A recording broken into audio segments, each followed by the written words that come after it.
Dr. Karanveer Singh, a true educationalist at heart, possesses a dynamic personality in the field of research and communication skills. He exhibits extraordinary command in strengthening interpersonal relationships, especially among various stakeholders of the education sector. An alumnus of the National University of Education Planning and Administration, Dr. Karanveer Singh is presently working as an assistant professor in school leadership and management in the SCRT in New Delhi. Dr. Singh has presented more than 24 research papers at national and international levels. He has a number of books to his credit. He is one of the core members who developed the happiness curriculum for the government schools of Delhi. You must have heard this happiness curriculum, which was the pioneering initiative by the Delhi government. And many states are following the footsteps of the happiness curriculum. And we are happy that we have one of the members, Dr. Karanveer Singh, amidst us for this session. Welcome, sir. Welcome to this session for Leadership and Excellence.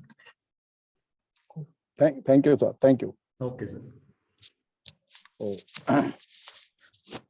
Dear brothers and sisters, very good morning to each and everyone. And at the outset, I just thank very much Dr. Jagadesh, who has introduced me with such a vibrant terminology, many of which I might not be possessing. But once expectations are high, then the performance has to be delivered. I'll try my best. So, dear brothers, I hope I'm audible to each and everyone before I start. Yes, sir. Please, Just mute all. please.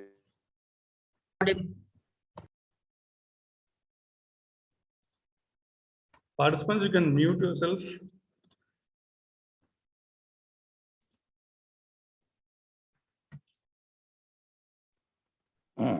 Sir, you can unmute. You can speak now. Oh, I unmuted myself. Okay. Okay.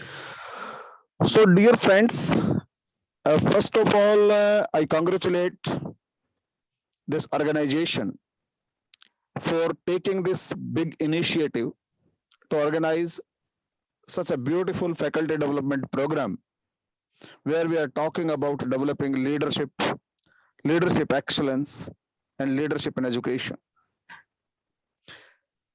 I personally feel leadership can be of two types only, and many of you might be possessing these both qualities which I'm going to let you know just now.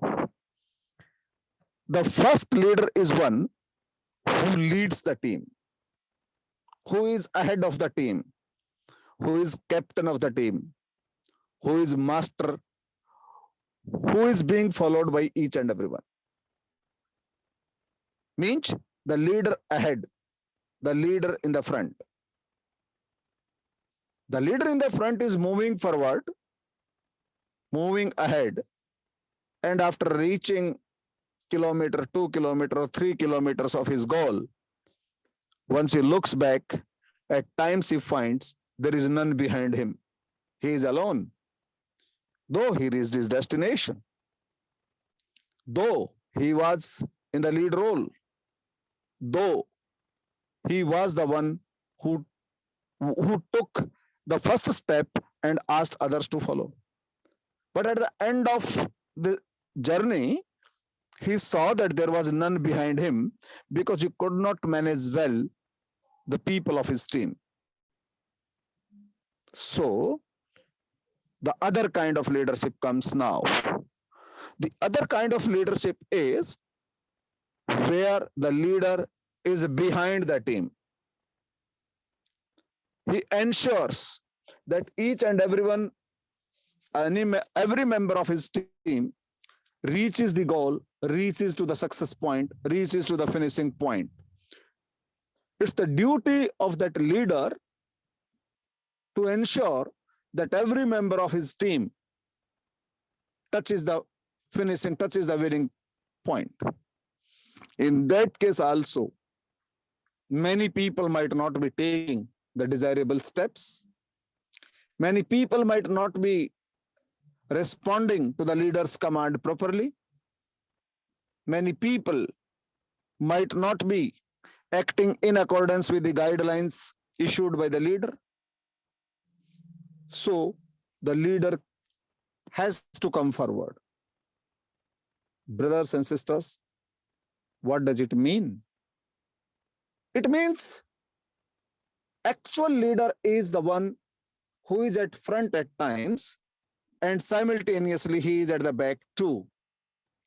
He decides his own role. He decides when he has to be in the front and when he has to be at the back. Alone leading in the front, alone pushing from the back is not going to help him out. So this is what I feel about a leader. Now, before I proceed further, I would request you to start using your chat box now. Simply, you will be writing in the chat box your name, and along with that, why do you want to attend this FDP? Why are you attending this FD? Only one reason, not more than one. Please start. Write down in the chat box your name and why are you here. I have not received any. Yeah, someone wrote. Piyush Srivastav has written. Learning to be better, something like. Okay. Hema Malini to learn something new. Venkatesh, improve leadership skill.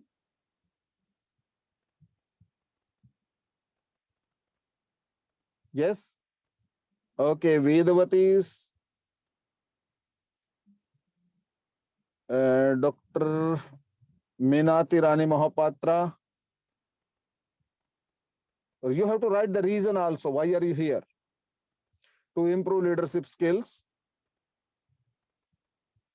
Mathumani has written it. There might be others. There might be any more responses.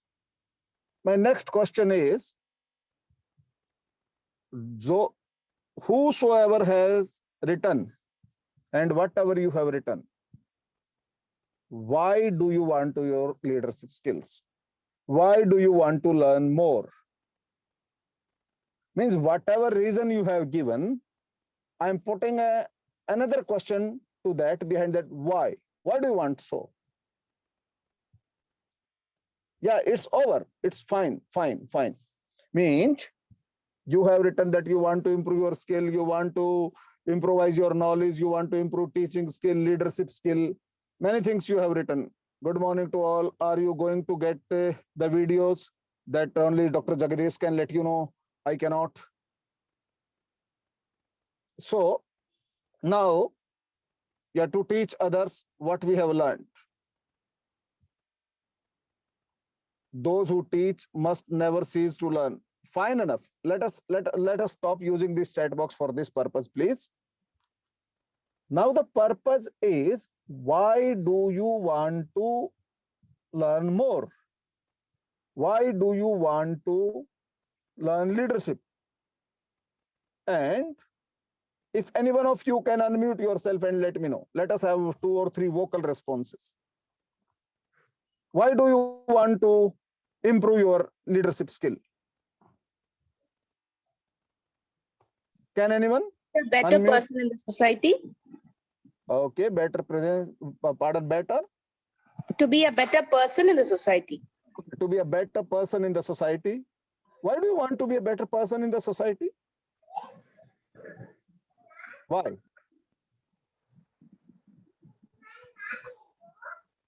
Yes, please. Why do you want to be a better person in the society?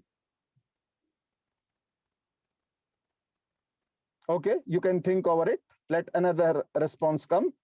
Yes, anyone else, please?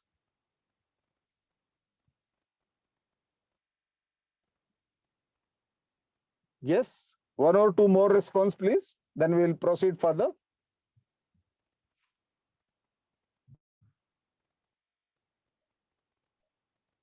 Yes, please speak up, unmute yourself.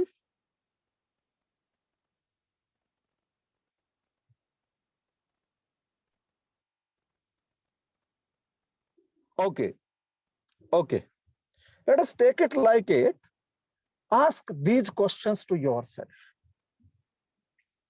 Whatever answers comes to your mind, put another why after that.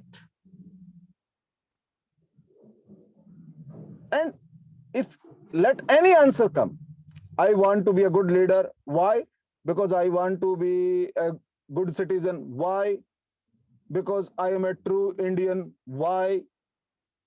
And after 4 or 5 whys, you might find that I am doing this each and everything for my own happiness, for my own soul, for my own self. Is there anyone here among the participants who deliberately does anything for his or her own unhappiness? That I want to be happy, I want to be sad, that's why I do all Sorry, these sir, things. there was a network issue. Sorry, I couldn't answer your question. Okay, Sorry for the interruption. okay. If we learn something new, no, if we to be a better person, it gives me a deeper sense of meaning to my life. But why do you want to have that deeper sense? Why do you want It to have gives that me deeper happiness. sense? It gives me immense pleasure. It gives me happiness.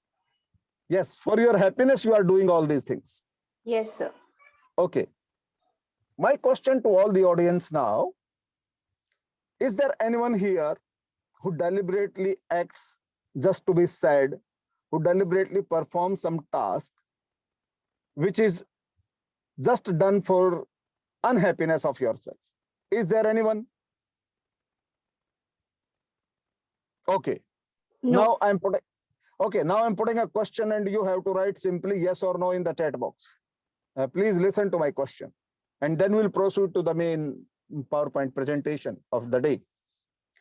My question is, it's not a question, rather it's a statement. I want to be happy. This is a question for everyone. Ask yourself, I want to be happy. Yes or no? Simply write. Piyush, yes. Yes. Sudha, Shobha, yes. Mathumani, yes. Mahalakshmi, yes. Okay, I think everyone is writing yes. Next statement. Ask yourself, I want to see others happy. I want to see others happy. Yeah, I does each and everything to make others happy. Yes, Dr. Santhil, yes. Again, same Piyush says yes. Manimekalai, yes. Shalja, maybe. Rachna Bairagi, yes, but not always. Okay, myself and others happy. So remember, friends, we already have had 2 statements. First is, I want to be happy always. And majority says that I want others to be happy always. Majority says. Now the third question. The other person also wants to be happy. Means whosoever is the other person wants to be happy. Yes, Shalja says yes. Reema Naik, yes. Yedu Krishnan, yes. Vedavati, yes. Dr. Senthil, maybe. Rachana Bairagi, yes. Dr. Matam Mohan, yes. Okay. Revising. First statement, I want to be happy. Everyone said yes. Second statement, I want other persons to be happy. Majority said yes. Third question, that I want, that other person wants to be happy. Yes. Means once we talk about responses, then we talk about the majority. Now the last question. The last question is, the other person me to be happy, or the other person does each and everything for me to be happy? Please respond.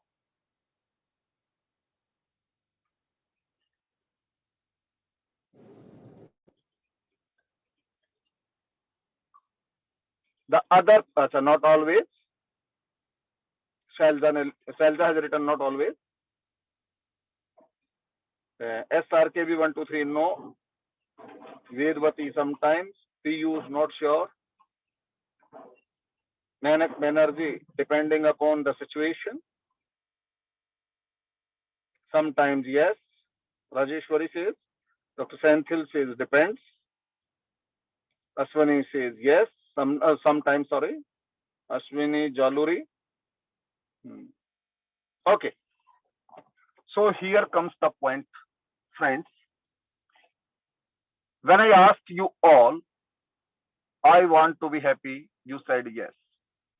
It included you and the others as well, whosoever is attending this program and whosoever is in the world.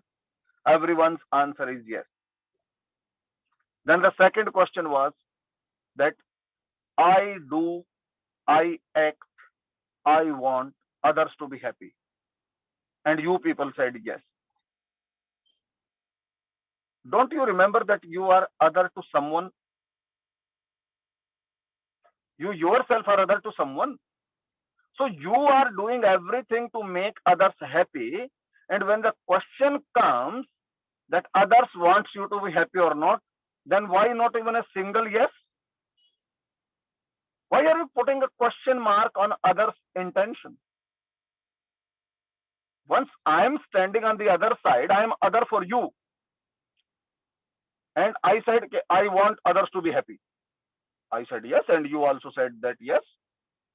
But once I asked you whether Dr. Karanveer wants you to be happy, whether Karanveer acts to make you happy, then you said depends, sometimes, may not be, doubt.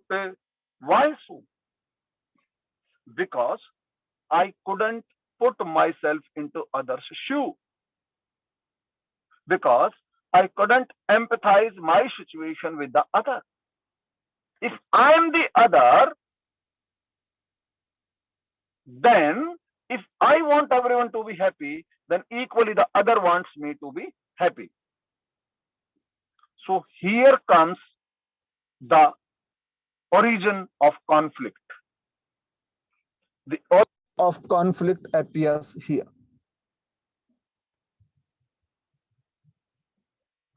When I doubt others' intention,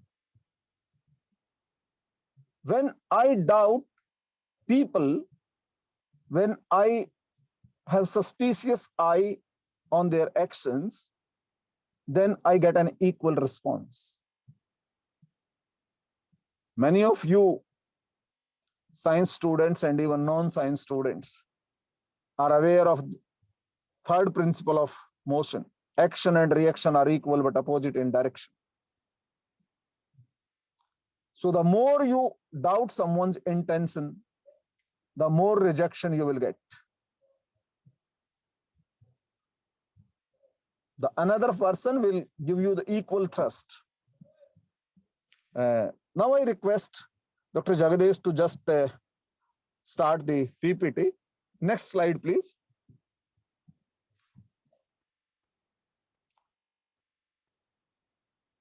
Next slide, please. This we have already taken.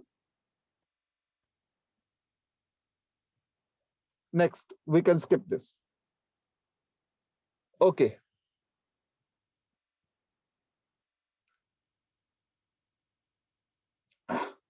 See, these are a few steps which causes a conflict in an organization, which causes conflict among people, because now we are reading from bottom to top.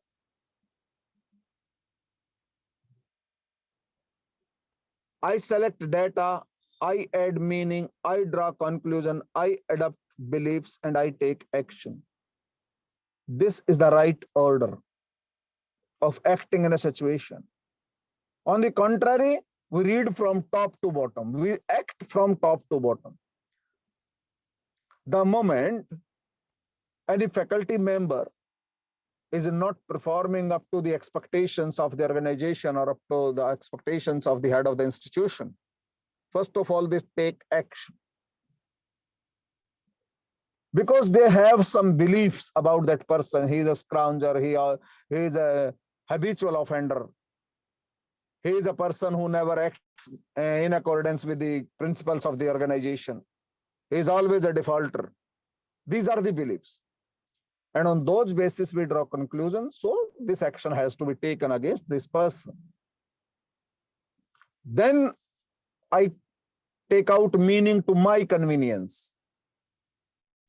Whichever is convenient to me, I take that meaning of that one. And then I select, just bring out his previous file, take out his previous record. Let me check when did he commit this type of mistake again. So this is the just reverse process of decision making, of conflict resolution. If you want the conflict to be resolved, if you want there is no conflict situation, then definitely you people should not at all take action without going into the depth of the situation. Rather, I am giving you one term. There are two words, two terms: reaction and response. Reaction leads to conflict and response leads to resolution. Stop reacting. Just respond. Reaction and response both are epistemologically maybe giving the same meaning. But the fine difference is reaction is the immediate response. Once I say something without applying, without analysis, without thinking, you are just replying to me. That is reaction. And response, just you listen to me, you analyze the facts, then you people are coming with your reply. That is a response. Let us go back to our homes. Forget about organization. Forget about the world. Forget about India. Forget about Tamil Nadu. Forget about your state. Just go back to your home. You can close your eyes and think of your homes. You might be sitting there only. You might be sitting in your office or wherever you are right now. But think of a situation when it happened in your own family, with your own spouse, with your own children, with your own siblings, that both of you started disagreeing on any point or any situation, and both of you were arguing with each other. You hardly thought about the repercussions, you hardly thought what the other person is saying. So the dialogue turned into a hot argument. Later on, one of you decided just to keep mum, just to go to silence mode for some time. And after few minutes, the situation was under your control because you had stopped responding, so the others could not speak more than 2 to 3 minutes after that. Then 2 or 3 days after that,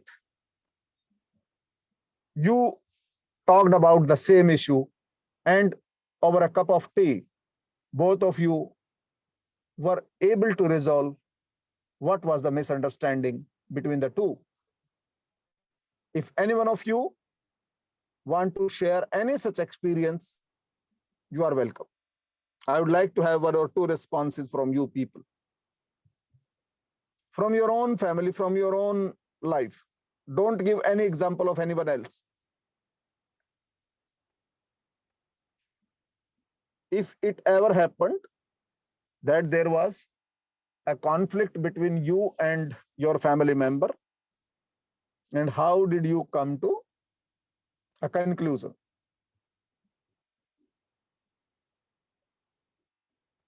Otherwise, I might take that there is no conflict in your families. Is it so? Okay, let us write in the chat box. How many of you think that there is no conflict in your life? Do you have conflict in your life? Yes or no?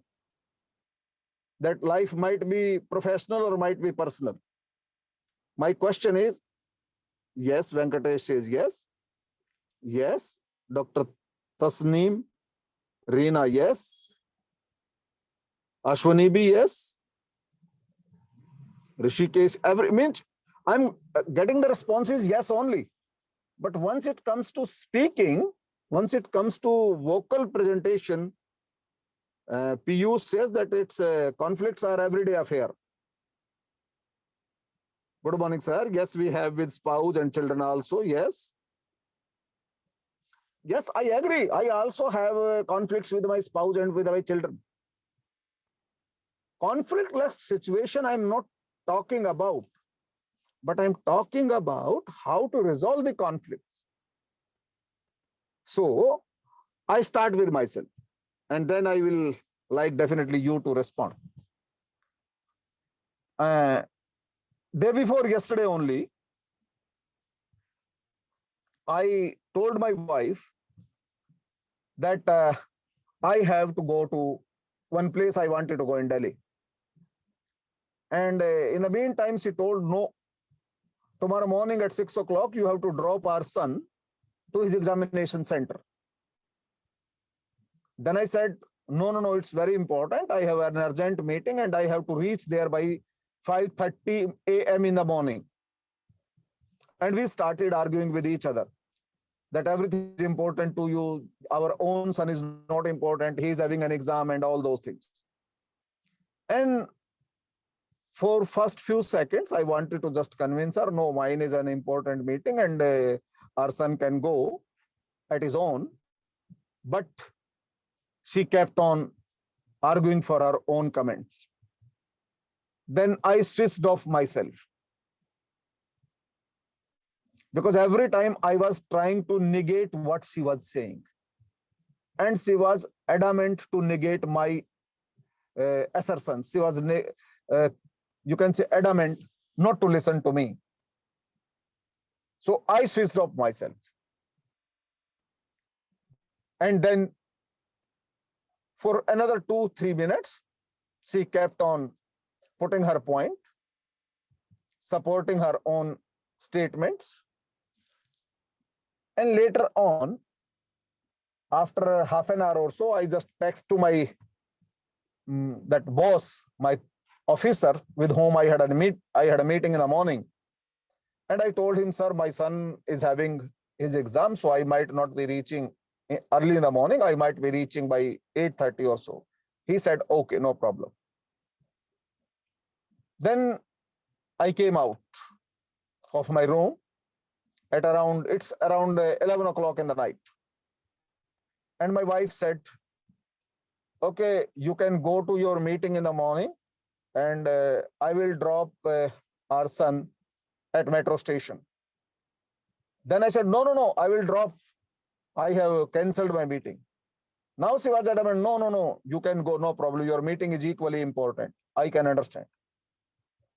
So because when I was arguing with her, that time I was reacting to the situation. And she was not ready to listen to me. But later on, she herself was just forcing me to attend the meeting, considering that my meeting was also equally important. So brother, you might have also faced similar situation. I wish some of you just share it with others if you have had such situation anytime. Yes, please. Sir, can I add from my side? Okay, if someone wants to write it, they can write. Or if someone wants to share, they can share. Sir, can I share? It means you think that conflicts of our family members should not be discussed with others. Because I am coming to the causes, to the reasons behind conflicts after that. Sir, can I share my conflict? I'm waiting. Hello. Am I audible, sir? I'm waiting for you people for your answers, Sir, you're audible. You can proceed, sir. Piyush, sir. either in the vocal form Sir, recently, sir, or in chat box. I think sir is not able to listen me, I think. Yes. KVC, can you hear us? Savita says yes, sir, especially with teenagers. 1 minute, 1 minute. I think the speaker is not able to hear us. Yes, I think. Okay. KVSG, can you hear us? Yes. No, he's not able to hear, sir. I think we'll write in chat box. Thank you. Okay. Because I want it a communicative session. I don't want it to be a preaching. I want your responses that will help me proceed further. No, sir, I'm not able to hear anyone.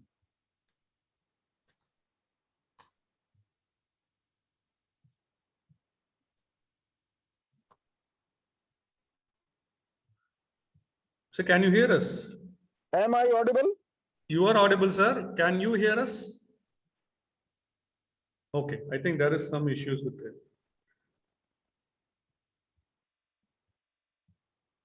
Let me call him. Am I audible? I don't argue at time. Okay, but you people are not audible to me.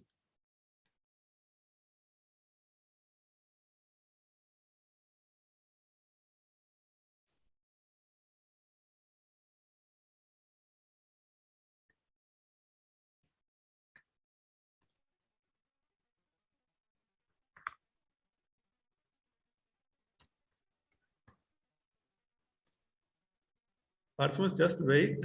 Let me figure it out. I think his speaker, he might have volumes reduced in his speaker.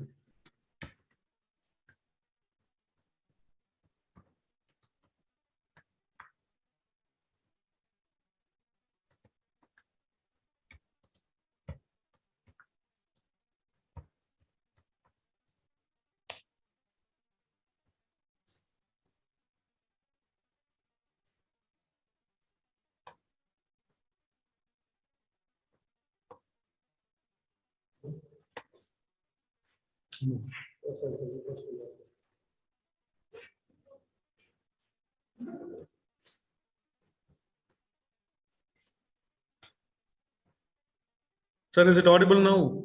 Karanveer, sir?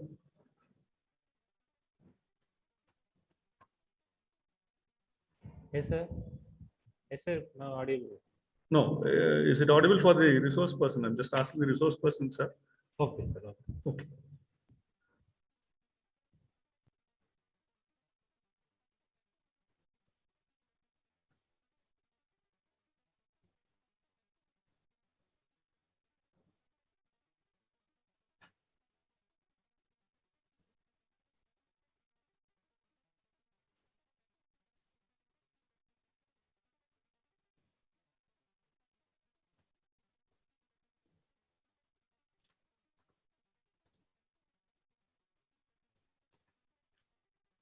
Karanveer, sir, is it audible to you?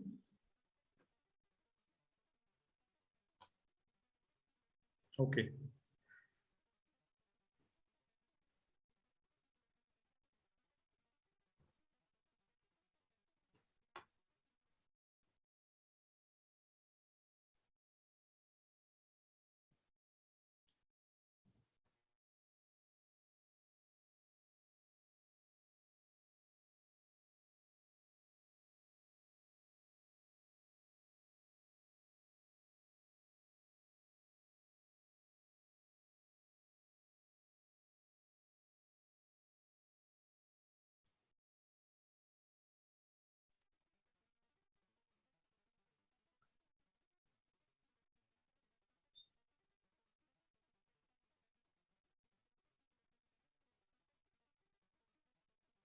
Sir, am I audible now?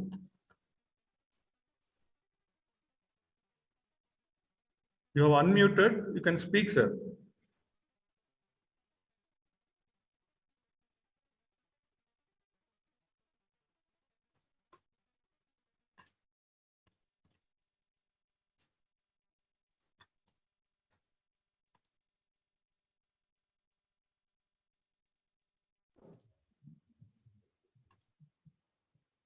Hello. Yes, sir, you're audible now. Okay, right. Okay. Okay. There was, I think, some Bluetooth related issue that Okay. had switched on. Okay. So I think during the last 5-10 minutes, some people have written and I could read their responses.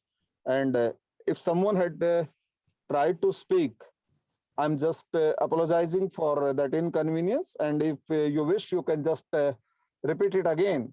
If anyone want to share any such situation which led to a conflict in your family. Is there anyone? Sir, I wish to say something. Am I audible to you, sir? Please, please. Yes, yes, you are audible, sir. Please.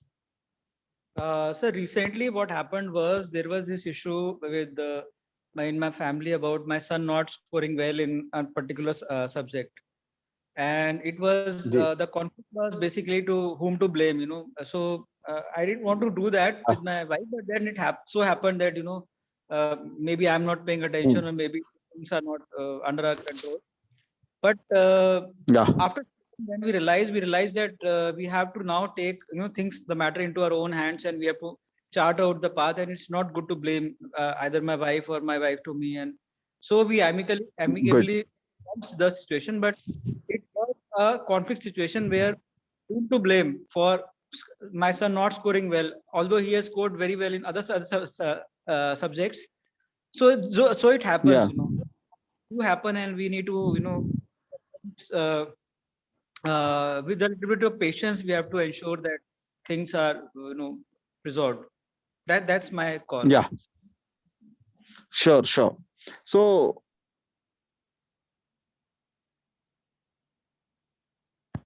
Yes, sir, you want to say something?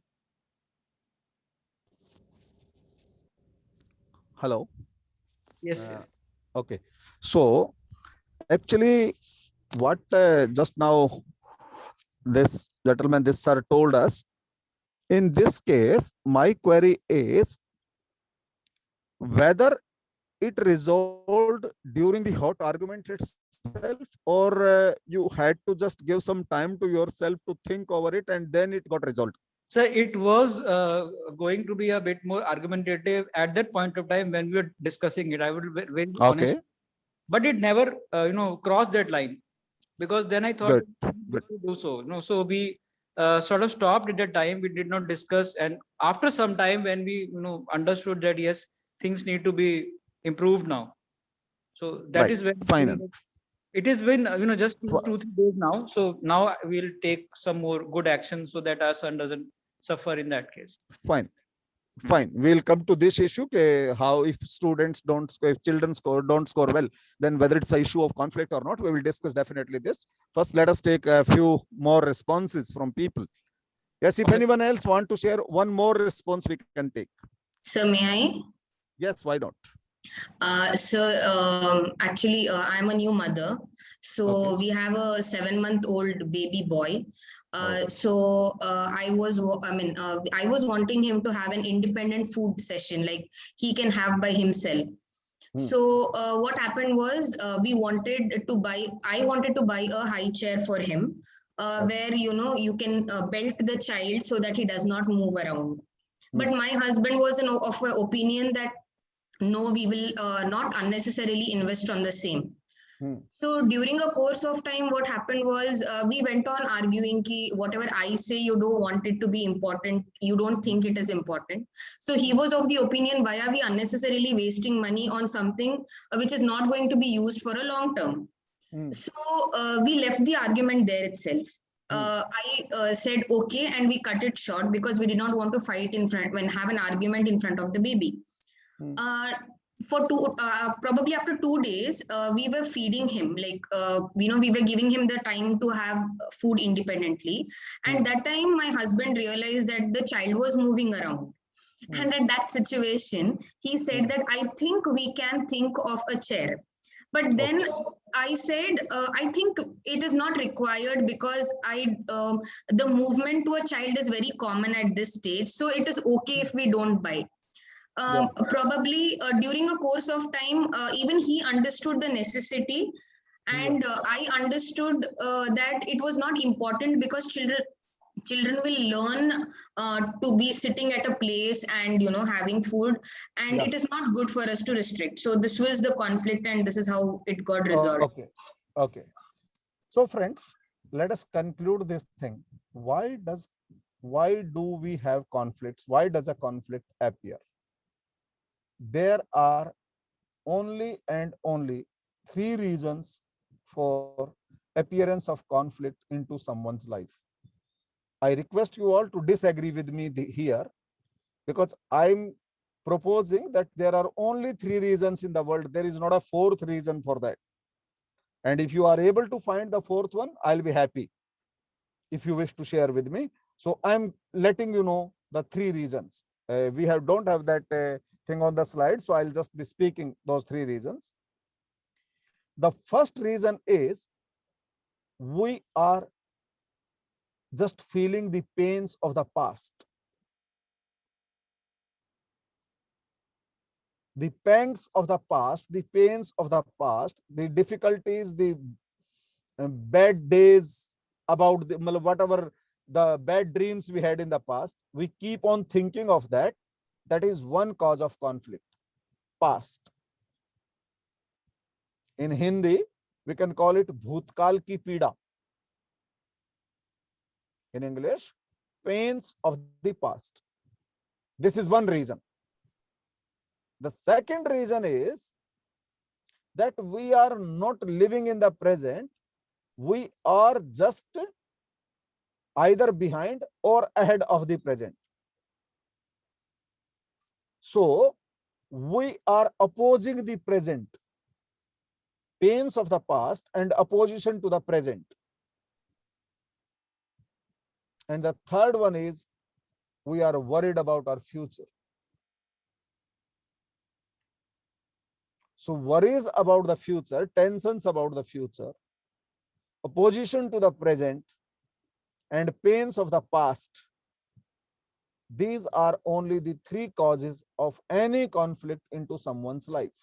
Or you can say causes of unhappiness into someone's life. If you find anyone else reason, you can think over it, you can write to me, you can text me, you can call me, you can share here, and you can share afterwards also. There is no other reason. If this professor lady, whoever was speaking just recently, she was worried about the child's future, and or you can say about the present, whether he will be able to manage or not. The other gentleman, he was also worried about the child's future, about his scores and all those things. So basically, in Hindi we call it bhutkal ki pida, वर्तमान से विरोध, and भविष्य की चिंता. Only these three reasons are there: pains of the past, opposition to the present, and worries, tensions about the future. Now the question is, then what is happiness? How to resolve it? How to resolve it? What is happiness? My question is, what is happiness? Please write in the chat box your opinions. What is happiness?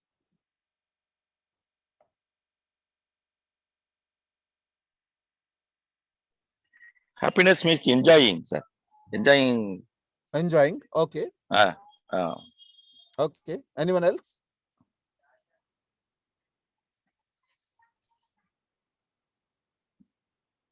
Should we not worry about the future of our family? This we'll discuss later on.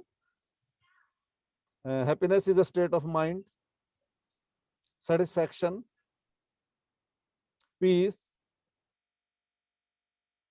Happiness is a state, self-contentment. Sir, I have a question. I'm a participant here. Please let this exercise be completed, then I'll take your question, please. Okay. Okay. Yeah. State of self-contentment. That feeling that comes over you when your life is good. The feeling that comes over when life is good, joy, feeling relaxed.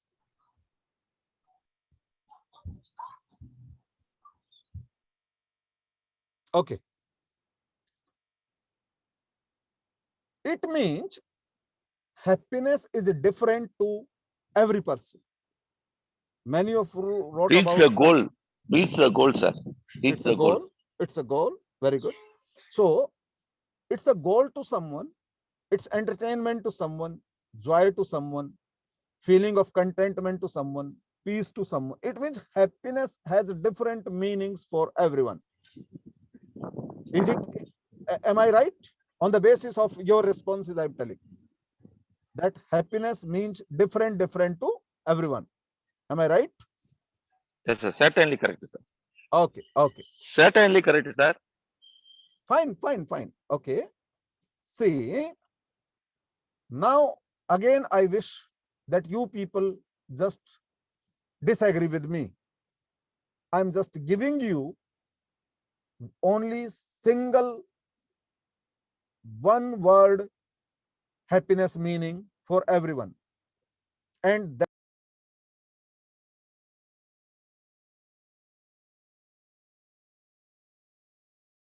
only happiness for all the 750 crore people all across the world. So I'm proposing that happiness is acceptance. Living in a state of acceptance is happiness. This is my definition. I'm proposing this definition. Living in the state of acceptance is happiness. Whatever is acceptable to me, that gives me happiness. And whatever is not acceptable to me, that makes me unhappy. Try to disagree. I'll be happy if you disagree with it.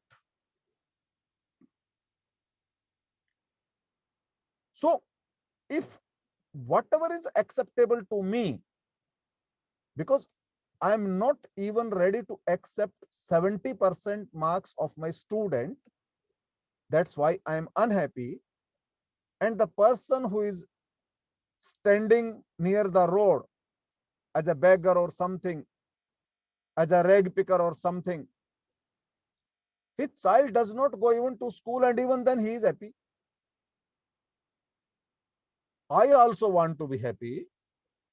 That beggar also want to be happy. That laborer also want to be happy. Prime Minister, President, teacher, doctor, everyone wants to be happy. But to me, even 70% is not a factor of happiness. And to another, not even going to school is a matter of happiness. So it means whatever is acceptable to me. Now it's up to me. What do I accept? What are my expectations? In an organization like educational institution,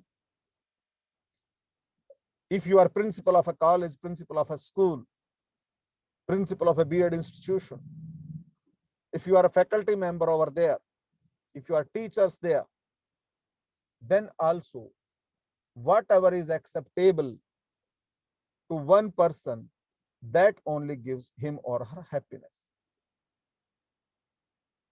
So these are the things which avoid conflict, and absence of these things just generate conflicts. We need to think over it.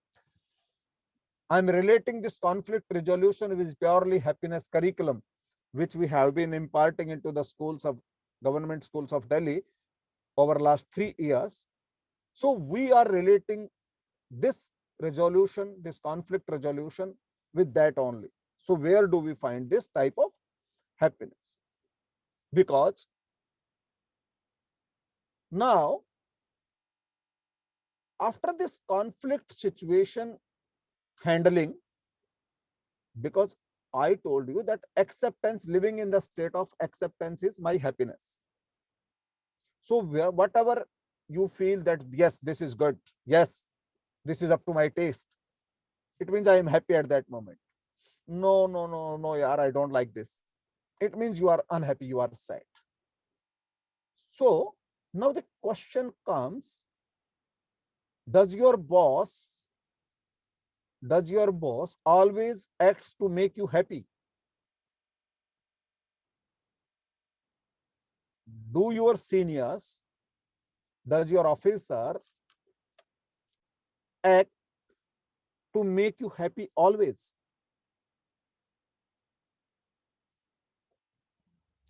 Though indirectly we have already taken this answer into the first question. But even then you can write, if you think that your superiors always act to make you happy. No. Reema Naik says. Pavit Shah, no.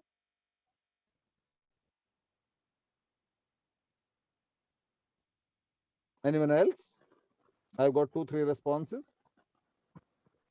Sir, what we will say when we get a lot of support from the boss? Is it that Fulfill the expectation of the boss. You have to feel that. Whether if you think that he is doing these things to Fulfill make you the happy, you write expectation yes. of the boss, sir. HOD, no. No. No. Okay. Okay. See, dear brothers and sisters, now majority is writing the boss does not act to make you happy always. But once I asked your boss, do you want other people to be unhappy? Do you act to make the people unhappy? He says no. If I ask your boss, do you act to make others happy? He says yes. And even you people told that you act, you want others to be happy. Yes.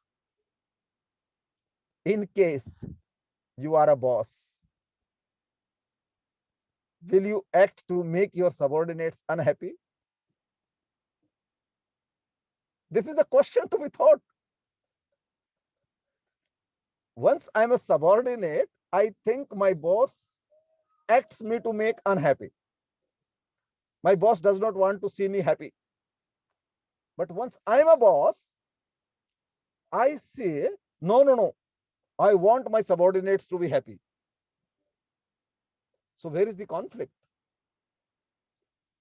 The conflict is in the understanding of the concept. The conflict lies in the interpretation of the action. The conflict lies in the derivation of the meaning of what orders are being issued. I'm giving another proposal, and whenever I give a proposal, it is complementary sentence that I wish you to disagree with me on that and try to disagree. Because whenever I'm saying this is a proposal, that proposal, I claim it to be a universal proposal for entire world population. As earlier I said, living in a state of acceptance is happiness. That is for all over world. Now my proposal is every human being, irrespective of age, irrespective of caste, color, creed, area, sex, gender, religion, anything. Every human being on this earth does every act for his or her own happiness.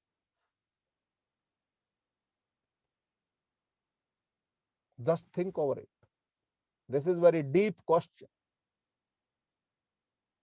Every human being on this earth does every single act for his or her own happiness. I'm not talking about others' happiness. Own happiness I'm talking about. Now you can think about your own life. How many times have you done something deliberately to cause troubles and problems to others? Indeliberately it happened, leave it, no problem. But deliberately you wanted to trouble someone, you wanted to make someone unhappy, you wanted to do something wrong to someone, how many times have you done in your life deliberately? We often do many more things to make others happy. Fine enough. Happy is fine enough. The question is unhappy. Do you act to make others unhappy? Do you do anything to make others unhappy? If you think you are not doing it, then please, ladies and gentlemen, please mind, other person also feels so. Now the question is, then why there is the cord tense between the boss and the subordinates? Why the string is always tight between the head of the institution and the faculty members? Why there is strained relationship between family members? The reason is we are not taking the other person as we are. We are treating that he is another entity and I am a separate entity, software wise as well as hardware wise.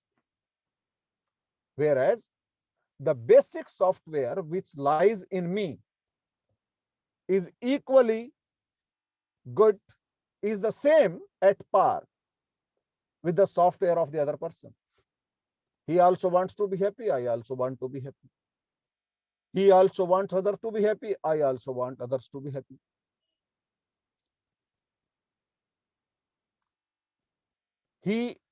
His happiness also comes out of acceptance. My happiness also comes out of acceptance. So our software is similar. So once our software is similar, then the problem lies in the hardware. And the hardware is decided by circumstances, society, organization, my needs, wants, requirements, availability of resources, utilization of available resources, like that, all those, there are so many factors.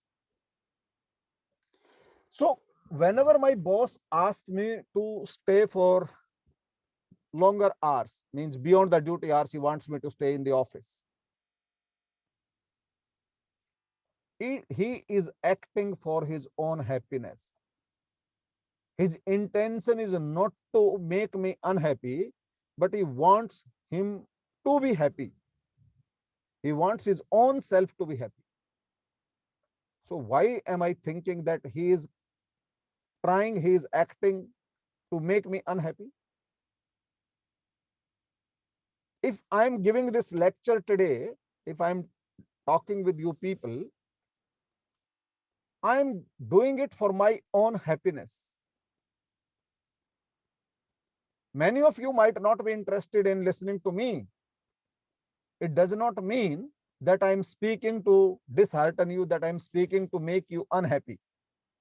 No, gentlemen, I'm speaking for my own happiness. I'm taking this lecture for my own happiness.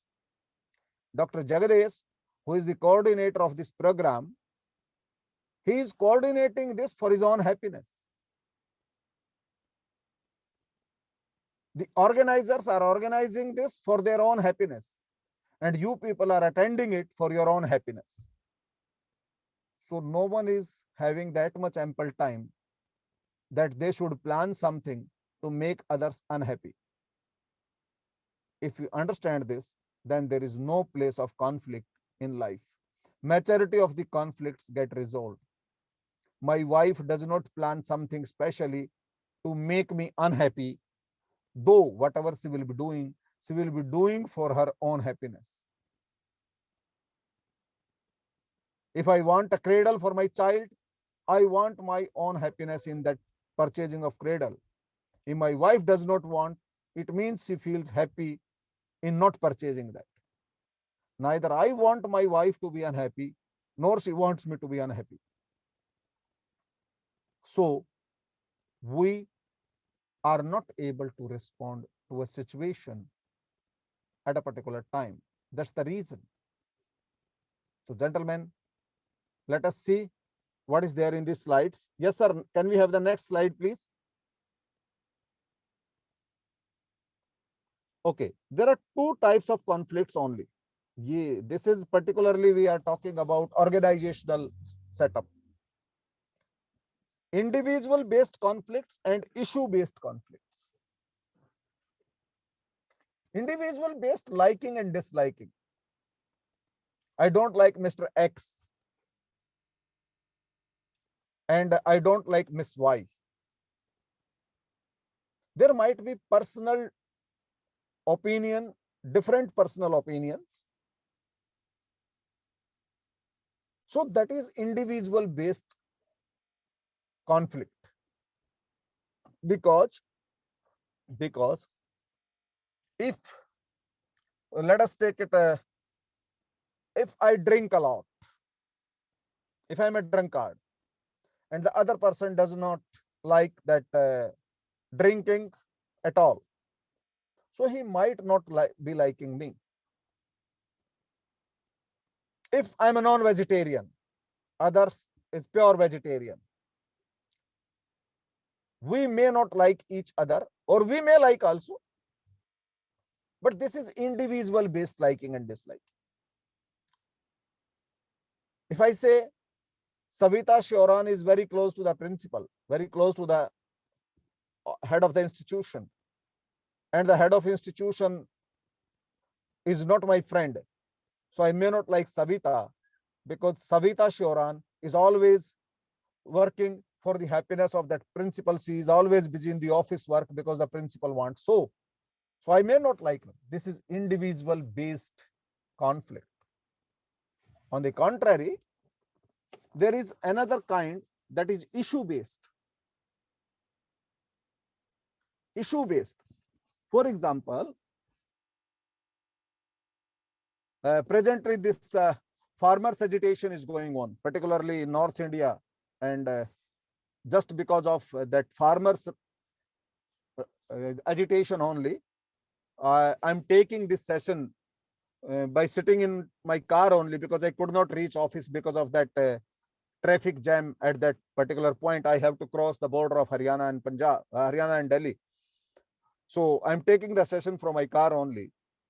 So that farmers agitation is issue based conflict with the government. The government is adamant on one particular point, and that is the issue that the farmers are not ready to accept.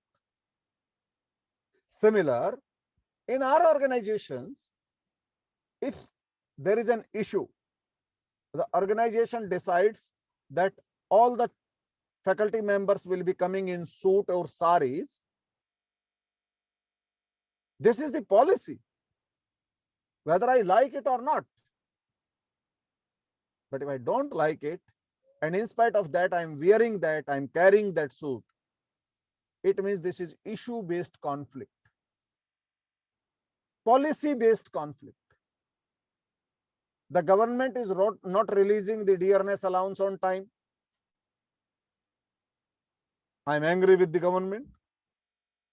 Let me be angry. This is issue-based conflict. So in any organization, there are only two types of conflicts: individual or issue-based.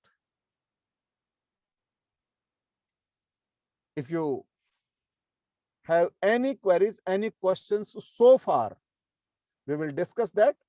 Can we have the next slide before I proceed to take questions on this? Next slide, please. Okay, let us complete this slide, then we will take questions. There might be only, yes, please. Yes, someone wanted to speak. Sir, Yes. sir, I may be good for all. I may be good for all the people, friends, and their relatives. Only Okay. the problem is I have always conflict with my wife. What is the reason, sir? Because she's not your friend. Yes, sir. Yes. What Because is the she is reason? your I want to treat my wife as a friend.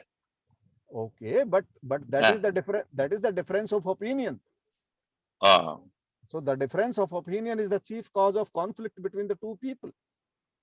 ah. And if you are very good with the other's wife as a friend, Our friend, sir, friends and relatives also. oh, dear, Ah, dear brother, I'm saying, okay, if ah. I take it, my wife is your friend, Yes, sir. and Yes, sir. Yes, sir. you are very good for her.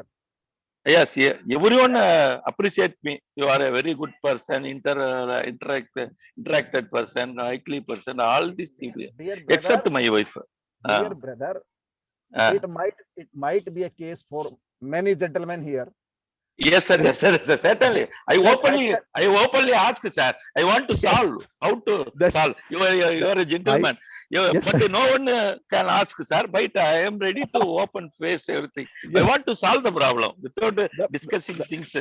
I am telling you, Ah, because I yes, sir. don't treat my wife as a friend, I treat my Ah, wife as a wife and others' wife as a friend. That is the problem. ah, ah, If I treat my wife as a friend, then ah. I will be good for, because now I might not be good for my wife, but you are good for my wife because you are her friend. So friends are good, Ah, yes, sir. spouses are Yes, sir. not. Yes, sir. So spouses are not. So Ah, yes, sir. Yes, sir. Certainly. there is something wrong in this Ah, relationship of spouse wala. So there we have to work whether spouse can also be friends or not. So there is no Pakistan boundary line or red cliff between husband and wife that we cannot be friends. There are mm. many examples who are very good couples who are having very good relations. There are hundreds and thousands of examples like that. But the only thing is expectations, because we expect more from our own wife and from our own husband. There, what we feel, "Okay, it's my duty. Your time is my duty. You have to spare time for me. And if I'm not able to spare, then she gets angry." So we are not living in a state of acceptance there. Hello. Okay, sir. Okay, sir. Okay. Okay, sir. Okay, Yeah, sir. yeah. Okay. Let us continue. Thank you. Uh, Thank you, sir. this conflict continuum we are talking about. Ladies and gentlemen, see, here we are having 4 situations. On the screen, you are seeing, I win, you lose. This is first situation. And this is called competition. And this is everywhere at every step nowadays. I act to defeat you. I act to come first. I act to do anything which makes me at the top of the world. And this is competition. I told you 2 terms, reaction and response. And another term will be coming here. So competition means, recently we were having 2 WhatsApp stories. I'm not in a position to just authenticate whether they are true or not, that you can Google or search somewhere else. Recently, we had 2 stories about Tokyo Olympics. In the first story, I think in 400 or 800-meter race, a gentleman from Spain who was running ahead of all and about to reach the finish line, but mistakenly, he stopped just 10 meters before the finish line. And another person who was running second, he was from Kenya, I think. So this Kenyan gentleman, he thought, he just realized that, yeah, please mute yourself, please mute yourself, please mute yourself. This Kenyan gentleman realized that this Spanish fellow has mistakenly stopped, thinking that this is the finish line. So in Kenyan language, he shouted, "Run, gentlemen, run. This is not the finish line. Run." The Spanish could not understand Kenyan language. And he did not budge, he did not move. Even then, this Kenyan gentleman pushed him and threw him to the finish line before himself. Means the Spanish was declared gold medalist and the Kenyan was declared as silver medalist. Then the media persons came to this Kenyan gentleman. Hi man, why did you lose that gold chance? That was the golden opportunity for you to come first. He had stopped there. You might have been the gold winner today. This Kenyan gentleman said, no, I didn't deserve gold. The gold was deserved by that fellow only. Mistakenly, he had stopped there. Even then, the media asked, gentlemen, you know, people take birth to be participant in the Olympics and they die without being even a participant here. And you were about to be the gold medalist of the Olympics. Even then, why did you lose it? It is a competition. Why didn't you touch the finish line first? He said, no, it's against my ethics. It's against the sports spirit to cheat someone. Yes, he was the man who was not for this first situation. I win, you lose. What are we creating in our institutions? We are preparing our students for this first situation only. We are asking our students to be the IIT toppers, to be the IIM toppers. We are asking students to be the gold medalist, and there is only one gold medal. It means just to get that one single gold medal, he might be doing anything to defeat hundreds behind him. So this is one situation, A. Let us talk about B situation. I lose or give in.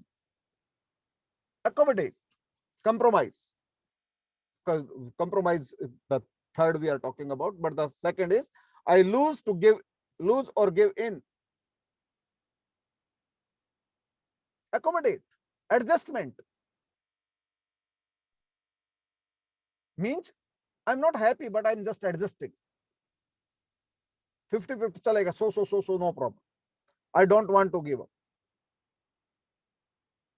Even with this, related to this, we had another incident of this Tokyo Olympics only. In high jump, two people from various, I think one was from Qatar and another, I don't know from which nation. These two people, yeah, please mute yourself. These two people jumped 2.7 meters. Both of them jumped 2.7 meters. So the gold could not be decided. Then the organizers said, okay, 3 more attempts are being given. And even then, in the 3 more attempts, none of them could defeat the other. They jumped 2.7 only. And at last, the organizers decided to give one last attempt to both of them. And in this meantime, I think another was from England or so, that England wala gentleman, he gave up. He said, no, I cannot jump more. I want to give up now.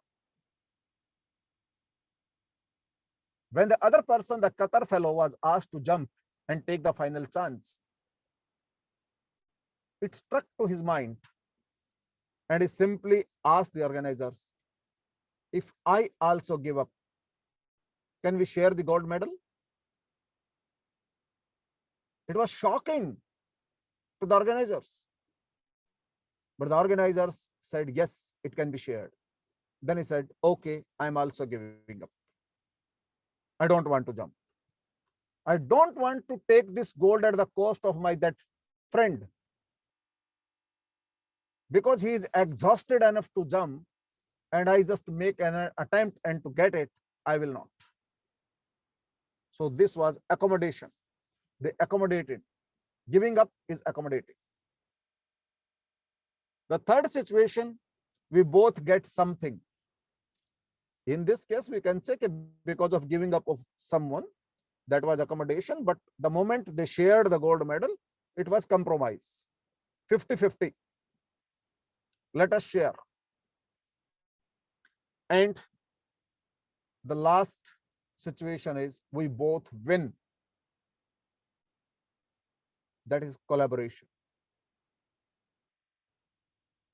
Dear friends, this entire journey from competition to collaboration is the crux of entire education system. If we are able to teach people how to collaborate and come out of competition, that is the beauty.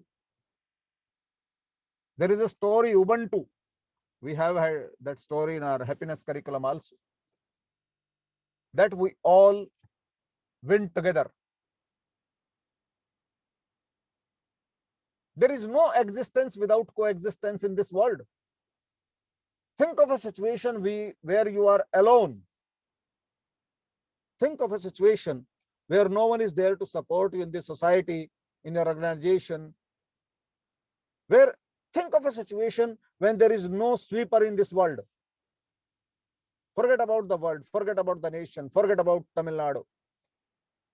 Forget about even complete Coimbatore city. Just think of your own organization, the organization which is organizing this program.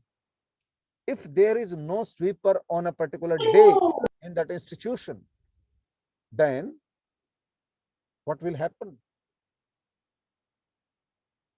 If there is no farmer, if there is no trader, if there is no businessman, if there is no teacher, can we survive alone? So existence is coexistence. I am because we are. And with a sense of feeling, with a sense of competition, with a feeling of competition, what I'm doing always just to defeat others and just to be at the top of that. And if the same feeling is there in others' mind too, then definitely both of us are going to lose. Everyone will lose and no one will win. So if everyone wants to win, then we have to collaborate. Then we have to teach our students so that there will be no state of conflict once we start collaboration. Yes, sir. Next slide, please.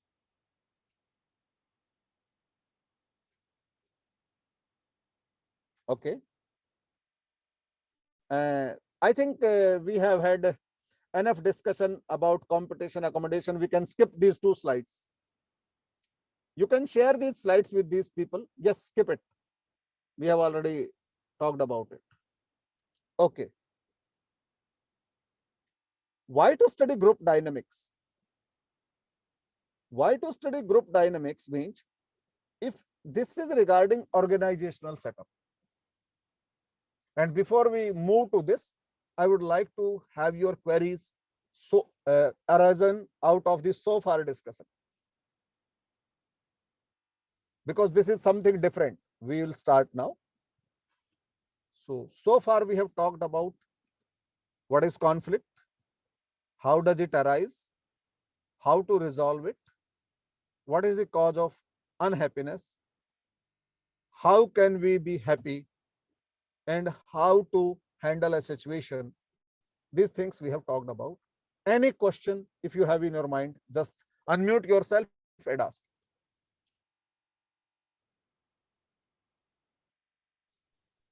There was a madam who had a question. Yes, Yeah, sir. please. Yes, sir. Please. Sir, Please. can I ask you the question?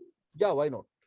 So basically, this is regarding the conflict, as you mentioned that there could be conflict in family, there could be in different setup.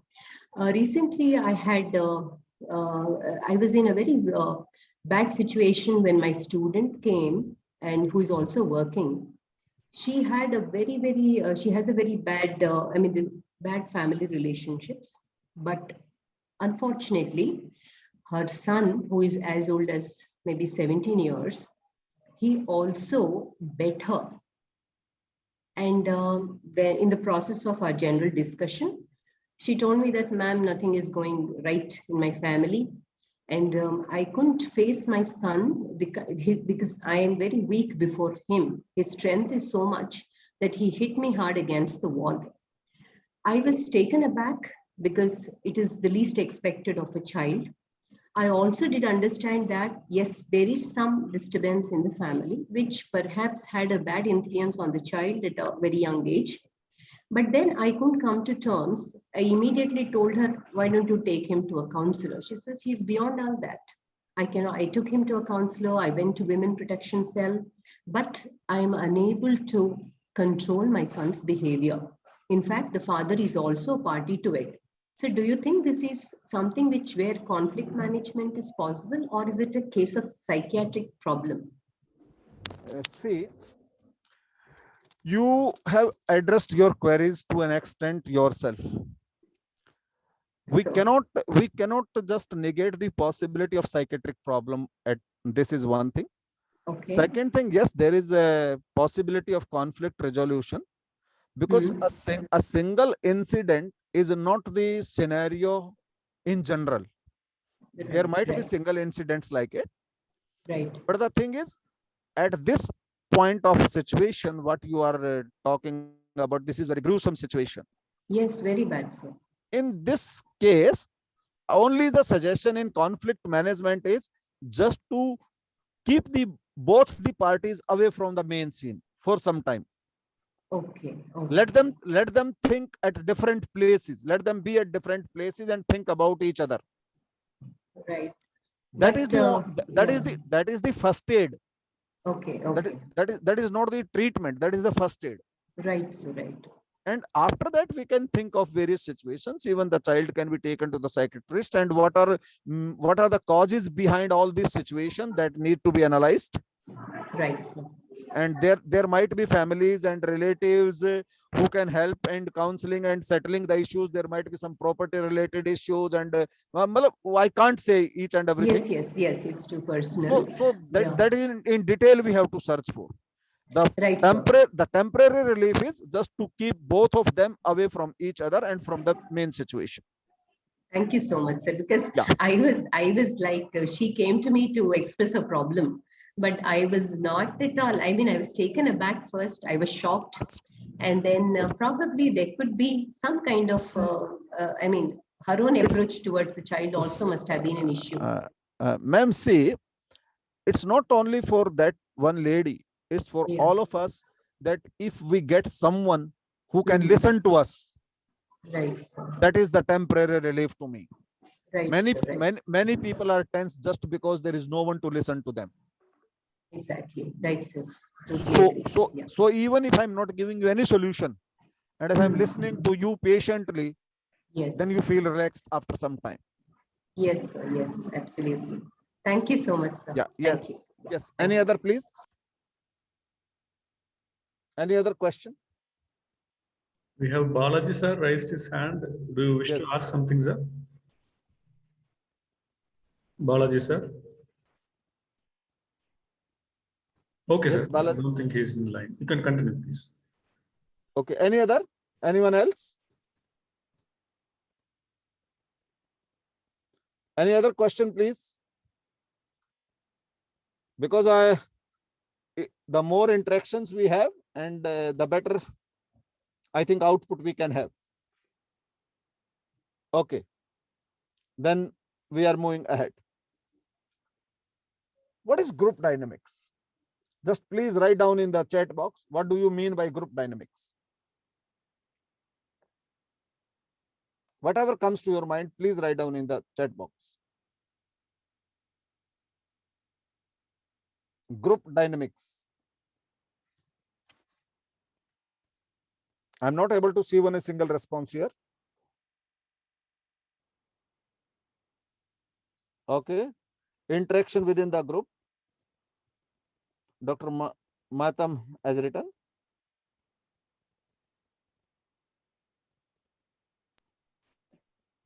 Sir, Can it is anyone the explain conflict characteristic of a continuum? Do you please? person. It is characteristic of people working in Okay. a group. Okay. Attitudes that that they reflect while they work in a group. Okay. Goal attainment.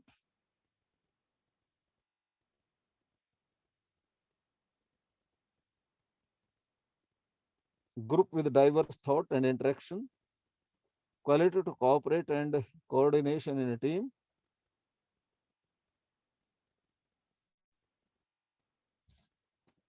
Okay.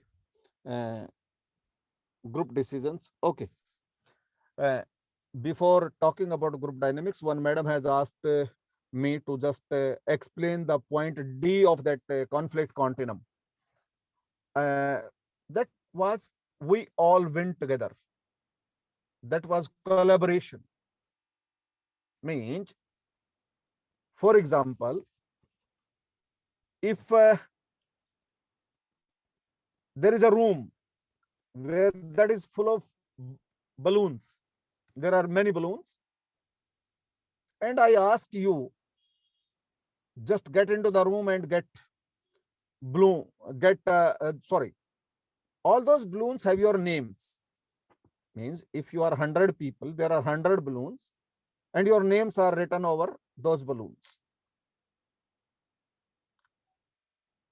But the room is closed and you people are standing outside.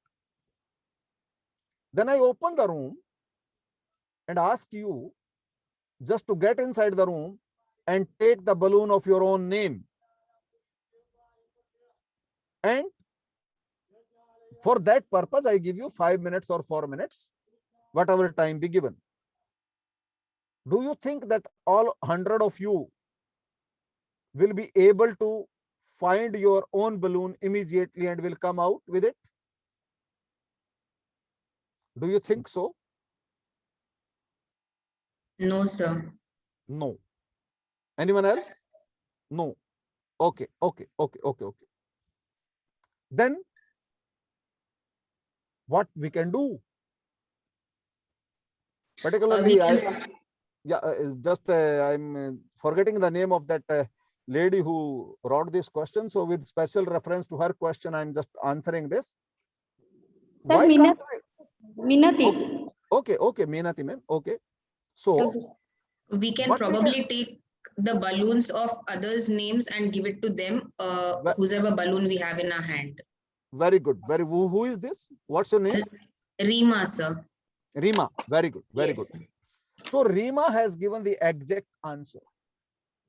If Rima gets the balloon of Minati, so instead of searching for her own, Rima can give, Minati, yours is here. Santhil, yours is here. Oh, ma'am, Jyoti, yours is here. Okay. And in this way, everyone will get the balloons of their own name. So this is collaboration. And if I say the person who will come the first will be declared as the winner, then definitely there will be chaos and none of you might reach there. Because instead of handing over each other, there might be some balloons who will be burst in that chaotic situation. Okay. So cooperation means, collaboration means just to help each other without thinking of your individual interests. My success is our success. Our success is my success. That is collaboration. Is it okay, Meenati? Yes, sir. Can we proceed further? Yes, sir. Okay. Thank you, sir. Okay, friends. So group dynamics means, as someone rightly mentioned, group dynamics means studying about a diverse group. Wherever we work, there are different types of people. There are many people who are very intelligent. On the other hand, there are people who might not be that much laborious. There are people who are very active in decision making.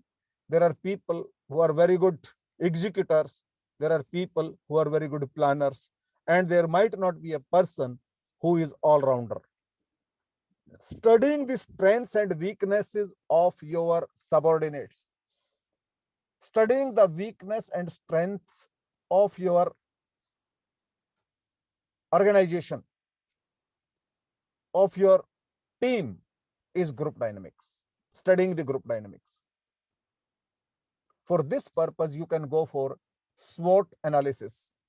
SWOT. SWOT. S means strengths. Study the strengths. W means weakness.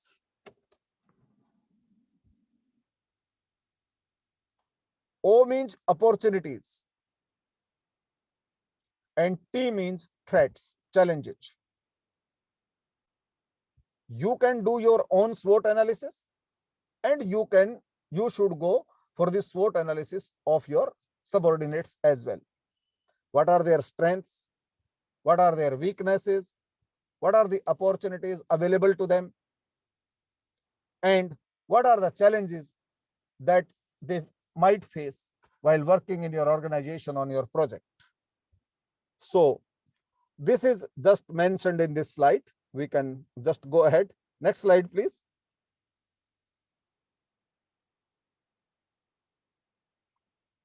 Okay. With this, we are coming to the conflict resolution final thing. Identify topics that the parties view as important and try to address those issues. Basically, as I told, it is issue-based conflict. Means the problem is there might be something important to me, but might not be important to you at all. So what is important to you and what is important to me, the boss should listen to both of us and should decide how to address that issue. Use concise, neutral language. Don't support at all any one of the parties. Don't support them. Please avoid, oh, yes, you are right. If you are right, then he is also right. You can simply ask, okay, yes, right, okay, it's fine, okay, like that. These can be the responses. So that should be neutral language. No blame game. The moment you stop blaming, your problem is 50% solved. And the moment you start blaming, your problem gets manifold.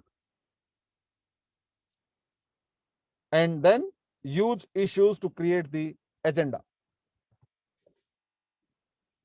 Where to start the discussion with? How to start the discussion with? For example, the gentleman who shared the example of his wife, that he is very good and people appreciate him a lot, but his wife does think a bit differently about him. So there is a conflict between the two. To him, I request that today he can start with this class only. With his wife, he can have a dialogue that we had a class on this topic like this.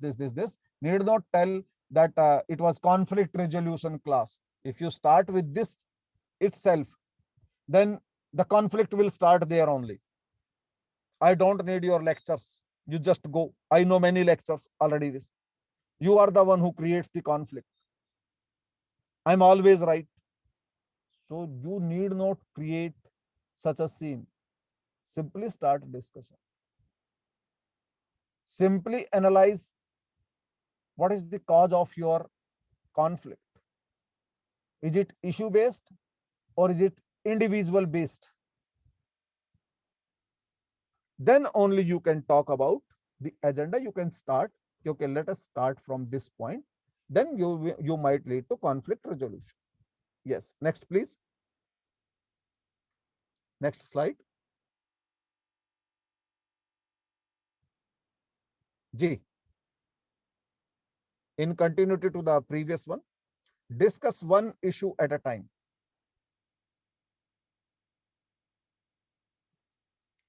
You created a problem to me last year also, and even before that, you have always been like that. No, there is no end to such blame game. Let us talk on what happened today. First, let us resolve today's issue, then we'll talk about the previous ones. Separate people from the problem. Just recently, I spoke this to that lady who was having that issue with his son. Separate people from the seed. Separate people from the problem. Hit the problem, not the people. Again, it leads to no blame game. Don't blame anyone. Let us focus on the problem. Let us focus on the issue. Clarify assumptions. Clarify assumptions. For example, how children learn, what is learning, means the basic concept. As we started in the beginning, what is happiness? Initially, happiness was different to all of you. Ultimately, we concluded that happiness is a state of acceptance. So now the issue is settled. Okay, happiness is not different to everyone. Happiness is a state of acceptance. Whatever is accepted to me, that makes me happy. And whatever is not acceptable to me, that makes me unhappy. So this issue is resolved. We can start now. Happiness is undebatable now. Let us talk further. Similarly, we should clarify the assumptions. Then explore interests and feelings. Everyone might not be interested in everything. There are people who might be having interest in different things, and there might be people who might be having interest in other things. So explore their interests and just try to feel their feelings and act accordingly. Then seek active agreement on decision and plan next steps. You keep on talking to the parties for hours together, and ultimately they say, no, we don't agree with you. No. In the beginning itself, I was not of this opinion that you will come out with this conclusion. Why didn't you ask me in advance? Why did you waste our time? So for that purpose, we have to just seek active agreement. Okay, whatever we will discuss, that will be issue based. That will be issue based. That will not be individual based. And definitely we are going to resolve the issue with your cooperation, with your collaboration, with your participation. In this case, they might agree, okay, we agree to this point. Don't shift focus from ideas to persons. Keep a check on yourself. Keep a check on yourself that you are focusing on the issue and not on the person. Whenever your focus drifts from person, that problem to person, just bring it back. And once you bring it back, then definitely again the person will be focused. And most important is be open to discussions. Be open to opposition. Be open to disagreements. Because the very important line is written below. Relationships are important. Never forget. Today you are the boss. Tomorrow you will retire from your service, from your job. Today you are an officer. Tomorrow you might not be. But you will be a human being even after retirement, as you are today and as you were yesterday. So relationships are more important. Let us have such a relationship that wherever and whenever we meet each other, we have a smiling face to greet the other fellow. Let us don't have such strained relationship with our subordinates, with our bosses, that we have frowns on our face, frowns on our forehead when we meet each other after a gap of 2 months or so. So please, please, and please always remember, relationships are important. Yes, next, please.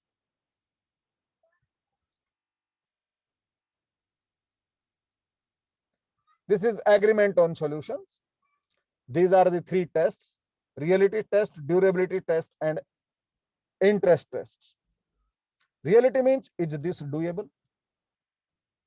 Whatever I have spoken here over last 1.5 hours, is it practically practicable into my life or not? This is reality test. How far is it going to sustain? That is durability test. How long will it work? And then interest test. Does this meet everyone's interests? For example, what we are seeing in our courts, High Court, Supreme Court, and everything. Someone has murdered a fellow.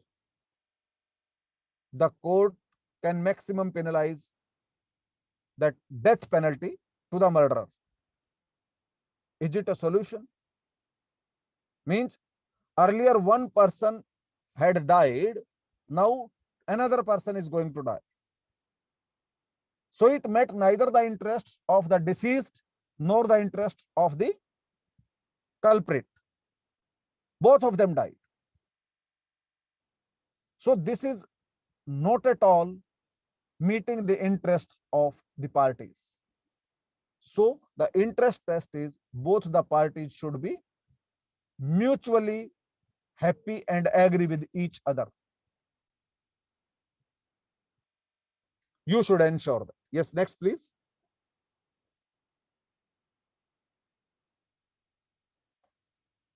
Next slide, please.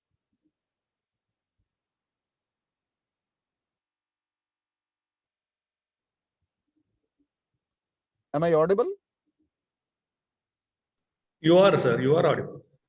Next slide, please. Hello, sir. Please, can you please repeat the slide, sir? Previous slide. Which This one? reality test, durability test. Yes. Yeah, I think it's already there on my screen. I'm seeing this only. Reality test. Previous one, sir. Reality test. Reality test means whether it is practical or not, practicable or not. Whether Yes, I'm. can you show the slide once more, sir? Once more.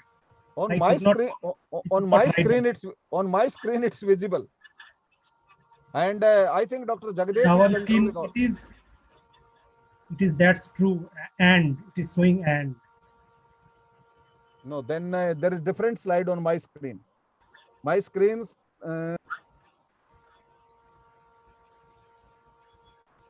Now the present slide is, that's true, and what does work? Yes, the previous slide, please, can you repeat, sir?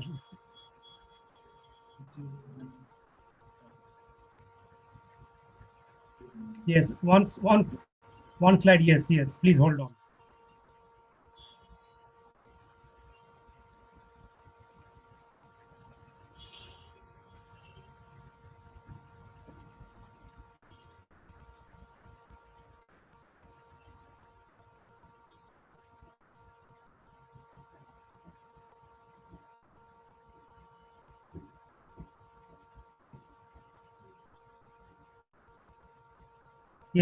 Yes, you can change, sir.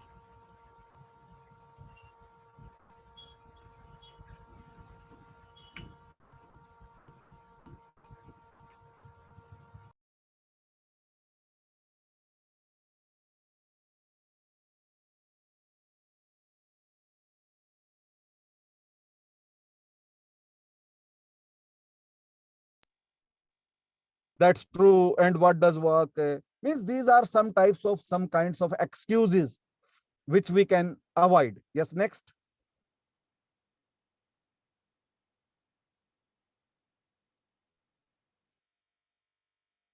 This is blame game. What does not work? It will never work. Blame game is not going to help you. Next. And this is the third story. Means once we stop blaming, once we talking to both the parties, we are coming out with common consensus that works. Yes, sir. Next. Next.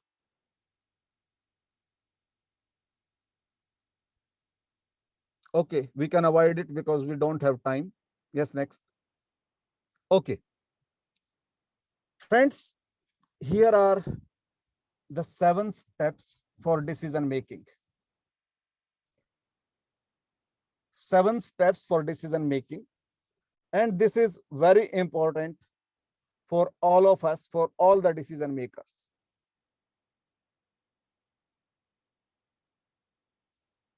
The first thing is that definitely try to clearly define your goal, your target, what you want to achieve. That should be very much clear. Objective, what is your objective? That should be very much clear. Then the second step will be gathering relevant information. And let us go by step only, then only it's possible. Gather relevant information about that. As much data as you can gather about that particular situation. Then identify the alternatives available. There might be several solutions to a single problem. So don't stick to a single solution. Just search for the available solutions to that possible solutions to a situation. You should have a bank of 2, 3, 4 solutions. Next, please. 4th step. Next.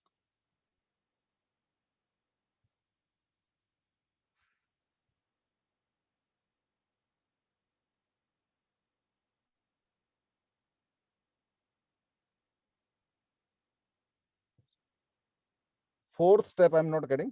I'm getting step 3 only. I have changed Okay. to 4th Yes, step. yes, yes, yeah, got it. Now here is the, you can say, evaluation of the available alternatives.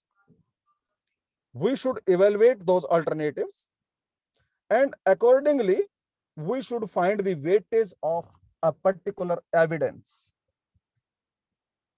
in favor or in against that problem. Whatever evidence you are having, just we are weighing it, okay, how much supportive it is for my objective, for my goal. And then accordingly, according to the weight, in corresponding to the weight of the evidence, we have to select the alternative from the available solutions. The severe the problem, the stronger the alternative. The lighter the problem, the lighter the solution. If the problem is very much serious, then definitely you can go for the best solution available. And if the problem is lighter, then you can manage with a lighter solution as well. So this is the 5th step. Next, sir.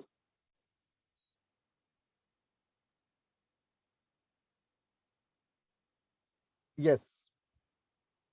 Take action. We have select our objective. We have collected the relevant information. We have had available alternatives. We have weighed the evidences. We have finalized the alternative corresponding to the evidence. And now we are taking the decision. Now we are taking the action. Okay, this is the final action. And then last is review your decision and its consequences. What if it does not work? decision making should never be affected by personal feelings, particularly in an organizational behavior. Over democracy is no democracy. Once you are deciding something, you have to take decision, then you have to take decision for the larger interest. If you are just drifting, just shifting your decision just for the sake of your brother, your wife, your couple, or your friend, then you are not a good decision maker. Decision makers are always ready to face the consequences if the decision does not work. Decision making comes with accountability, dear. If my decision does not work, I am accountable for that. And a good decision maker is always very much clear about his or her goals, his or her role. Role ambiguity leads to faulty performance. The clearer the goal, the clearer the role, the better and the brighter is the performance, brighter is the outcome. So, with this, in case of any conflict, how to decide, how to take decision, we talked about these issues for, I think, almost 2 hours. Yes, next slide, please. Do we have something? Okay. A good decision is always acceptable to all. Until then, it is a compromise. If it is not acceptable to all, it means we have done only a compromise. Good decision will also always be acceptable to everyone. Yes, sir. Next, please. Yes, this is for you. Feel free to inquire. Any question from your side? For another 5 minutes, we can have question answer session. Sir, what is a deadlock? Hello. Pardon? Deadlock. Pardon, brother? Deadlock. Your voice is not clear. Deadlock, sir. Your voice I is not repeat clear. the It's word, breaking. sir. Deadlock. Deadlock, sir. Deadlock. Okay, deadlock. Deadlock is nothing but lack of understanding on the part of the parties. And not ready to listen to each other means we are not in a position just to listen to the other person. That is the deadlock. So in that case, only the alternative solutions can work. If I am stuck to one solution and that is not able to break that deadlock, then definitely I should be ready with another solution. Okay, if this not, then let us talk about this. Okay, if this is also not working, forget. Let us start from you. You tell me what can be done. And once the ice is broken, once you think that the ice has melted, then start your hammering. Don't start your hammering before melting the ice. Yes, anyone else, please? Sir, good morning. Good morning. Sir, actually, I want to ask a question. You have raised about communication and everything. Sir, at times what happened, though we are not fault, but the management listens to the others' words, which are very pleasing for them, and they blame us when there is no mistake from our side also. At that time, it pinches us a lot. So how can we explain that we are not at fault? Okay, yes, very good question. See, I'm giving you one proposal. Everyone can note it down. Being affected by others' inability is my inability. Being affected by others' inability is my inability. And another proposal is not to be affected by, not to get affected by others' inability is my ability. So the thing is, definitely the person who is sitting at the management level and who is affected by such type of alluring statements and very sweet talks and all those things, and he is misconceived because of that, and as a consequence of that he is blaming others, and he is just pinpointing others and even taking the disciplinary action against others. It is the inability on the part of that manager, on the part of that management.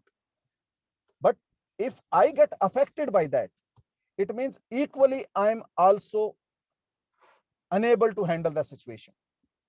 And at times it happens. So we cannot have an ideal society overnight. We cannot build Rome in a day.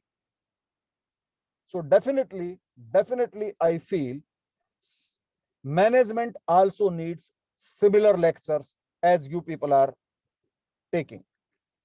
So I request this management who is organizing this to conduct such conflict resolution sessions for them also and for other managements as well. So only thing is, if I'm not affected by others' inability, then I don't feel that much hurt. That is the only solution. Yes, anyone else, please? I'm afraid that we don't have ample time, so Okay. Now, once Dr. Jagadesh starts fearing, once Dr. Jagadesh is afraid, then definitely I'm afraid that before he disconnects me, I must thank you all, that it was really a wonderful session to interact with you people. We just kindly request you to switch on your camera for at least 1 second so that we could see you. Okay. You want my photograph? Yes, okay. Yes, please. Oh, everyone wants to see you as well. Okay. Then shall I come out of my car then? Not necessarily, sir. You can just sit in your car and it's dark inside now. So let me come. Okay. If you are giving me 1 minute. Okay. And we should be so thankful to Dr. Karanveer Singh because he is stuck in a traffic. In spite of it, he has enlightened us with his many more good thoughts. I hope you're all happy with it. Am I visible? Yes, you are visible. Okay. So friends, really thank you very much for your participation here. And I am thankful to Dr. Jagadesh and his organization who provided me such a golden opportunity to deal with such a talented and intelligent group. Thank you all. Thank you very much. Yes. Pleasure is ours, Karanveer sir. Thank you for joining us. Hope we'll meet you soon again. Thank you, sir. Thank you, sir. Thank you.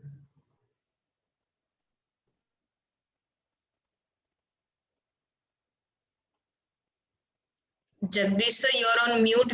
You're not audible to us. Okay. Participants, we will not break for tea. You can switch off your camera. You can have your tea because we will have the next resource person joining us very shortly. Okay. You want them break?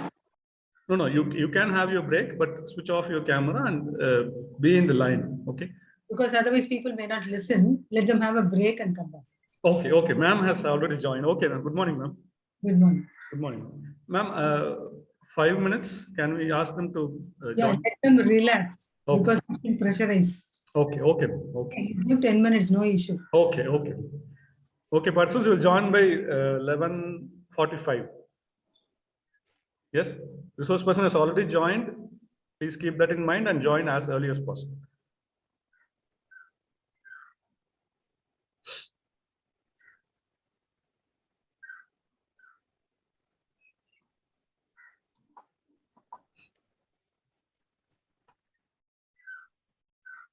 Shall we start by 11:45? No issue. Okay.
I'm Shalvi, ma'am.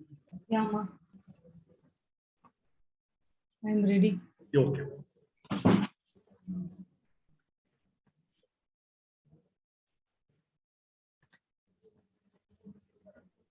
Good morning. Good morning once again to all of you. This session will be chaired by Dr. K. Chellamani, Dean School of Education, Pondicherry University, Puducherry. She had her teaching experience in higher education for about 20 years. Cognitive neuroscience and education is her area of specialization, and all her research area in the area of learning, focusing on science of learning invariably in all the subjects. She has completed 7 major research projects from UGC, DST, ICSSR, NCRT, MKU, CER, and SSA. She has received twice the NCRT awards for innovative teaching, one individual award and the other for institutional, an international accolade for research in school effectiveness at primary stage in 1999 from NCRT, supported by DPEP, MHRD, UNICEF, and European Commission. She is also the recipient of BOLT, Broad Outlook Learner Teacher Award from Air India and Denamalar as co-sponsors. The research outcomes were published in 70 peer-reviewed journals, 2 publications at international level. And to her credit, she has published 6 books, chapters in 5 books, and has edited 2 books. She has also authored a self-learning material on science of education for the course of MA in Education, Mother Teresa University. She was one of the authors of English textbook published by Tamil Nadu Textbook Corporation for standards 7 and 8, and as a resource person, a resource book, Teacher Education, Government of Tamil Nadu. She did have academic abroad to Kesetat University, Bangkok, University of British Columbia, Canada, Sun Yat-sen University, Taiwan, Southeastern University of Sri Lanka, and National University, Singapore, and Nanyang Technological University, Singapore. We are happy to welcome you, ma'am. I am one of her humble students, and I'm very proud that I'm hosting her today. Welcome, ma'am. Welcome to the session. I'm very happy to see my student in a professional way handling the webinar. Thank you. Thank you. Shall we share? Shall I start? Yes, ma'am, please.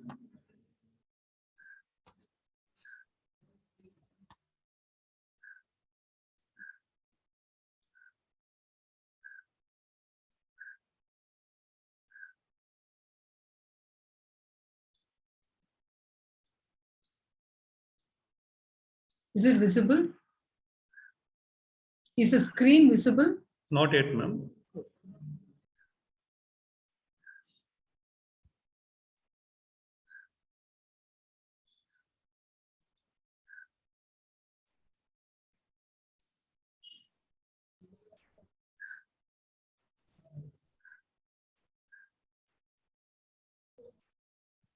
No?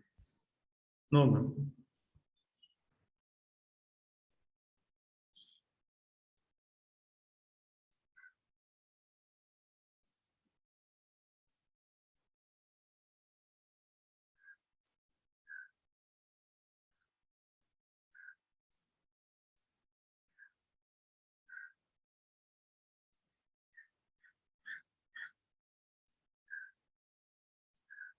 No? No, ma'am. It's not visible. Understand? I shared in your Zoom. Okay.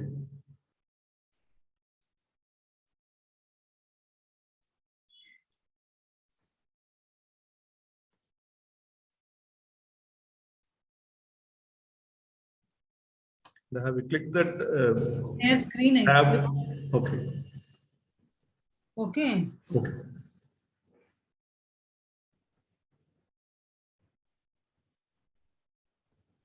Again, there is a share. Shall I? Yes, ma'am, please.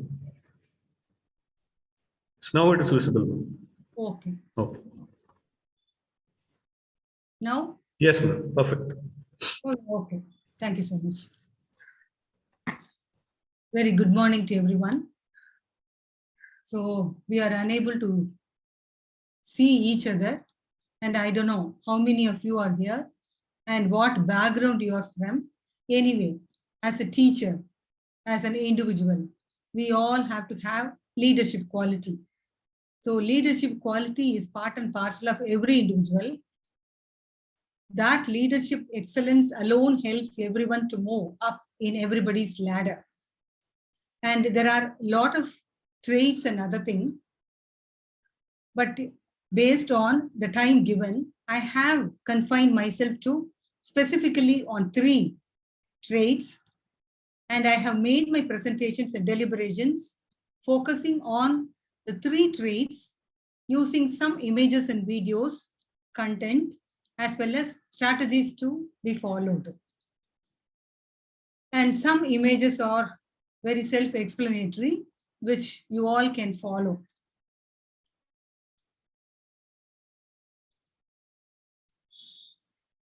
Now, when I go through some resources for leadership, I was amazed to see that leadership, we have 100, or rather I can say 1 lakh resources were available. So this definition tells us that,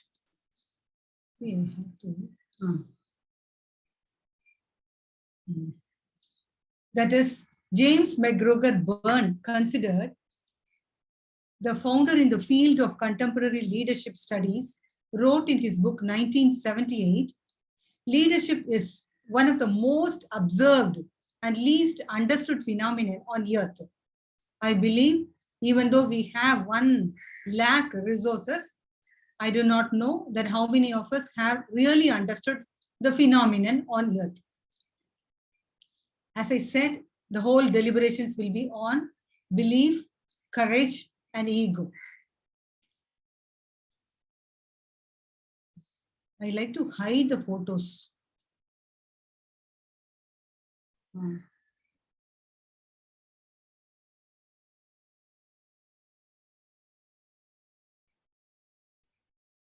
Okay.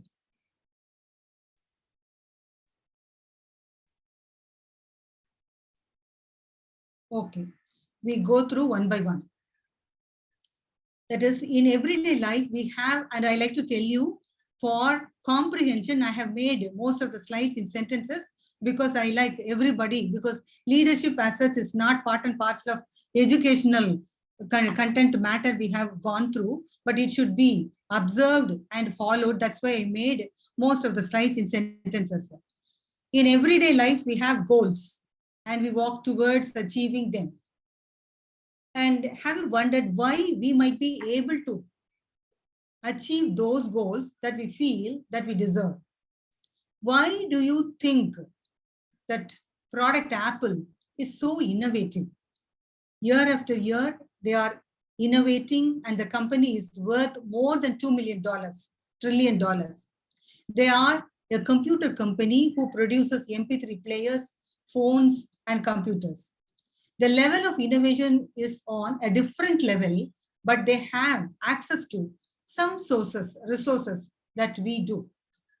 The same way, some individuals also I like to highlight, why is that Gandhiji is still referred to as our father of nation? Here there is a video we just look into. For about as long as we've been on this planet, man's been fascinated with taking flight. In the late 1800s, the United States government decided to put its money where its mouth is and gave the nation's premier scientist over $1 million to build an airplane. He succeeded in building an airplane and launched it twice into the Potomac. A short while later, 2 bicycle mechanics built the world's first airplane and took flight. Now, this story illustrates an interesting competition between government subsidies and the free market as the true source of innovation. And the story is also the source of our tonight's real history. In the late 1800s, many Americans were wondering if American entrepreneurs could develop the first airplane. Congress got in the act and determined that maybe we should have a government subsidy to some expert who could help America become the first country that could fly. Professor Samuel Langley was one of the most highly regarded American scientists of the late 1800s. He was an astrophysicist, a renowned astronomer. He was head of the Smithsonian Institution. And so Langley was seen as being the man best able to contribute.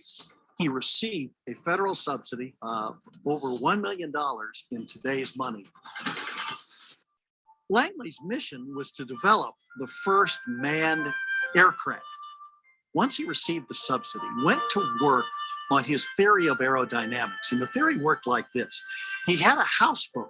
He believed that if you catapulted the airplane out of that houseboat, almost like with a big rubber band, and flew it, you had the engine going, and then the pilot would be able to take it from there, and that would be the successful flight with that system. He invested his money in that system. His first attempt at flight was a disaster.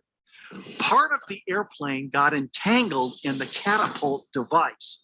Therefore, the airplane quickly went into the Potomac River. Langley, though, had enough money left to do one more flight. And a few months later, December 8th, 1903, Samuel Langley launched his second flight. His pilot had a compass sewn in on his trousers so that he would be able to guide the aircraft once it was in the air. With this flight, it was launched right out of the catapult. For a brief moment, the engines were going. However, it crashed again into the Potomac. The pilot almost drowned. One of the congressmen said after Langley's failed attempt, "You can tell Langley the only thing he ever made fly was government money." The Boston Herald said Langley needed to turn his attention away from flying machines and concentrate on submarines. The New York Times said it's going to take the experts at least 1 million years before man will ever be able to fly. Langley had many friends in Congress, and he had many scientific friends who also helped him receive the subsidy. Alexander Graham Bell, for example, testified before Congress saying that Langley was the man. The successful experiment he had with a model airplane all suggested that he should receive the federal subsidy. After Langley's 2 failed flights, many of his friends suggested that he would be successful if he received more federal money. Langley was hoping to receive additional help. No more help from the federal government was forthcoming. Langley, it turned out, was not careful in governing the resources that they had at the Smithsonian. One of the people there embezzled $50,000 or so, and that money caused some embarrassment for Samuel Langley. However, the same year, almost the same time that Langley received his subsidy, 2 bicycle mechanics from Dayton, Ohio, Orville Wright and Wilbur Wright, went out to Kitty Hawk, North Carolina. It was isolated, it was lonely. They liked the wind patterns there. And they began some very isolated experiments with flying their own airplane. Now, they started with flying kites, they flew some gliders, and after a couple of years, they began to experiment with the idea of putting an engine on an airplane. Now, they gave great attention to detail. They spent a little over $1,000 of their own money. They didn't have much. Orville Wright was a high school dropout. Wilbur Wright was a high school graduate. They built their own engine. They had great attention to detail. They needed a lightweight engine. And then also they had wings. They watched birds fly, and they had kind of adjustable wings, what they called wing warping. And they did this in order to capture as close as possible a flying machine that would be able to accomplish flight in the way that a bird could fly. On December 17th, 1903, the Wright brothers successfully flew a manned aircraft. Once the Wright brothers had succeeded at Kitty Hawk, North Carolina, they moved their operations back to Dayton, Ohio, their hometown, and they began successfully flying for greater distances. They perfected the flight. Within 1 year, for example, they were able to fly 5 miles at one time. That same year, 1904, they offered their services to the United States government, but the War Department turned them down. The government had already spent, in today's dollars, over $1 million trying to subsidize Samuel Langley. They had 2 airplanes in the Potomac River to show for their investment. Many simply could not believe that 2 bicycle mechanics from Dayton, Ohio had accomplished what Samuel Langley and all the experts were not able to accomplish. Therefore, the US government turned down the Wright brothers. By 1905, the Wright brothers were able to fly 25 miles in an airplane. And at this point, it became widely recognized these guys could really fly a plane. It had been accomplished. The Wright brothers believed strongly in the profit motive. That's what was motivating them to do the flight. They wanted to make money because they believed that commercially you could have much success with an airplane as well as militarily. Samuel Langley was trying to give his gift to humanity, the development of an airplane, and to achieve the fame and recognition that went with it. The problem is that Samuel Langley was working with other people's money to achieve success for himself. Ultimately, the Wright brothers were able to sell the first of several planes to the US government, and the Wright brothers did become wealthy and prominent as the result of selling effective, commercially successful airplanes.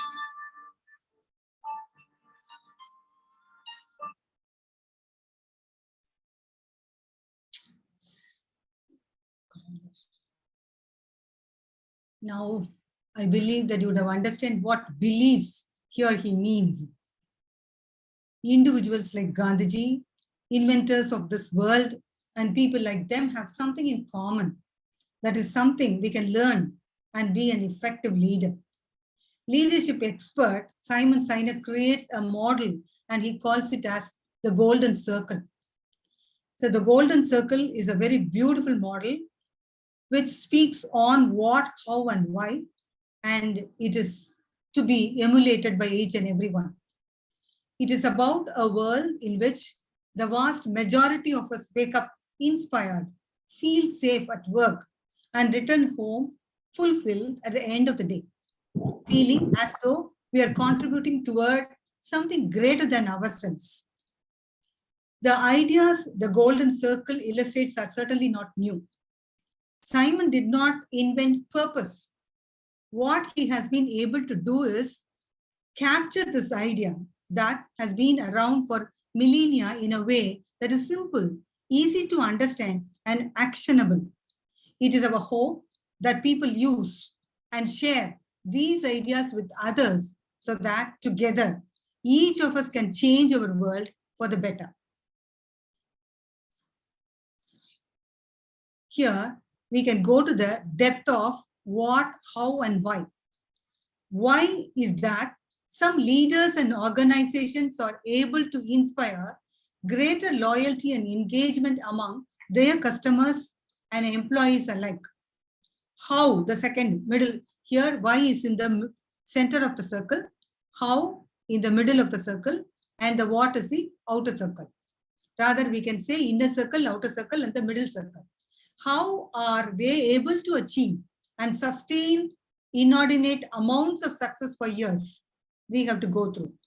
Whether they realize or not, all great and inspiring leaders and organizations think, act, and communicate in the same way. And it is the complete opposite from everyone else. The difference between the leaders and the ordinary human being matters a lot. Before we go to the details of Golden Circle, let's look into what, how, and why. What are they? What? We take what? When you act, you know what you do. Everyone knows what they do. Every organization knows what they do. When you buy a product, you know what you are buying. When you are teaching, you know what you are teaching. And parallelly, we can think about our teaching also.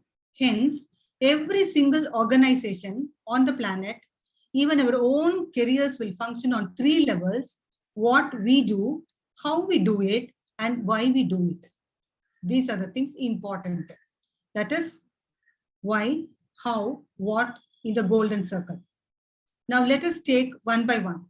When those 3 elements are aligned, it gives us a filter through which to make decisions. It provides a foundation for innovation and for building trust. When all three things are in balance, others will say with absolute clarity and certainty, we know who you are and we know what you stand for. This simple idea is the golden circle. Then what? What is in the outer circle? Every organization and individual knows what they do. For an organization, these are the products it sells or the services it offers. For an individual, it is a job, title, or roles. We are all teachers, administrators, mentors, supervisors, whatever way you take it. Even we can say faculty of an department, member of an institution, whatever way we have to think about. We are given something, and that's what say what. Now, how? Here only makes the difference between individuals. There are many in our institutions, and how does one differ from the other? This how applies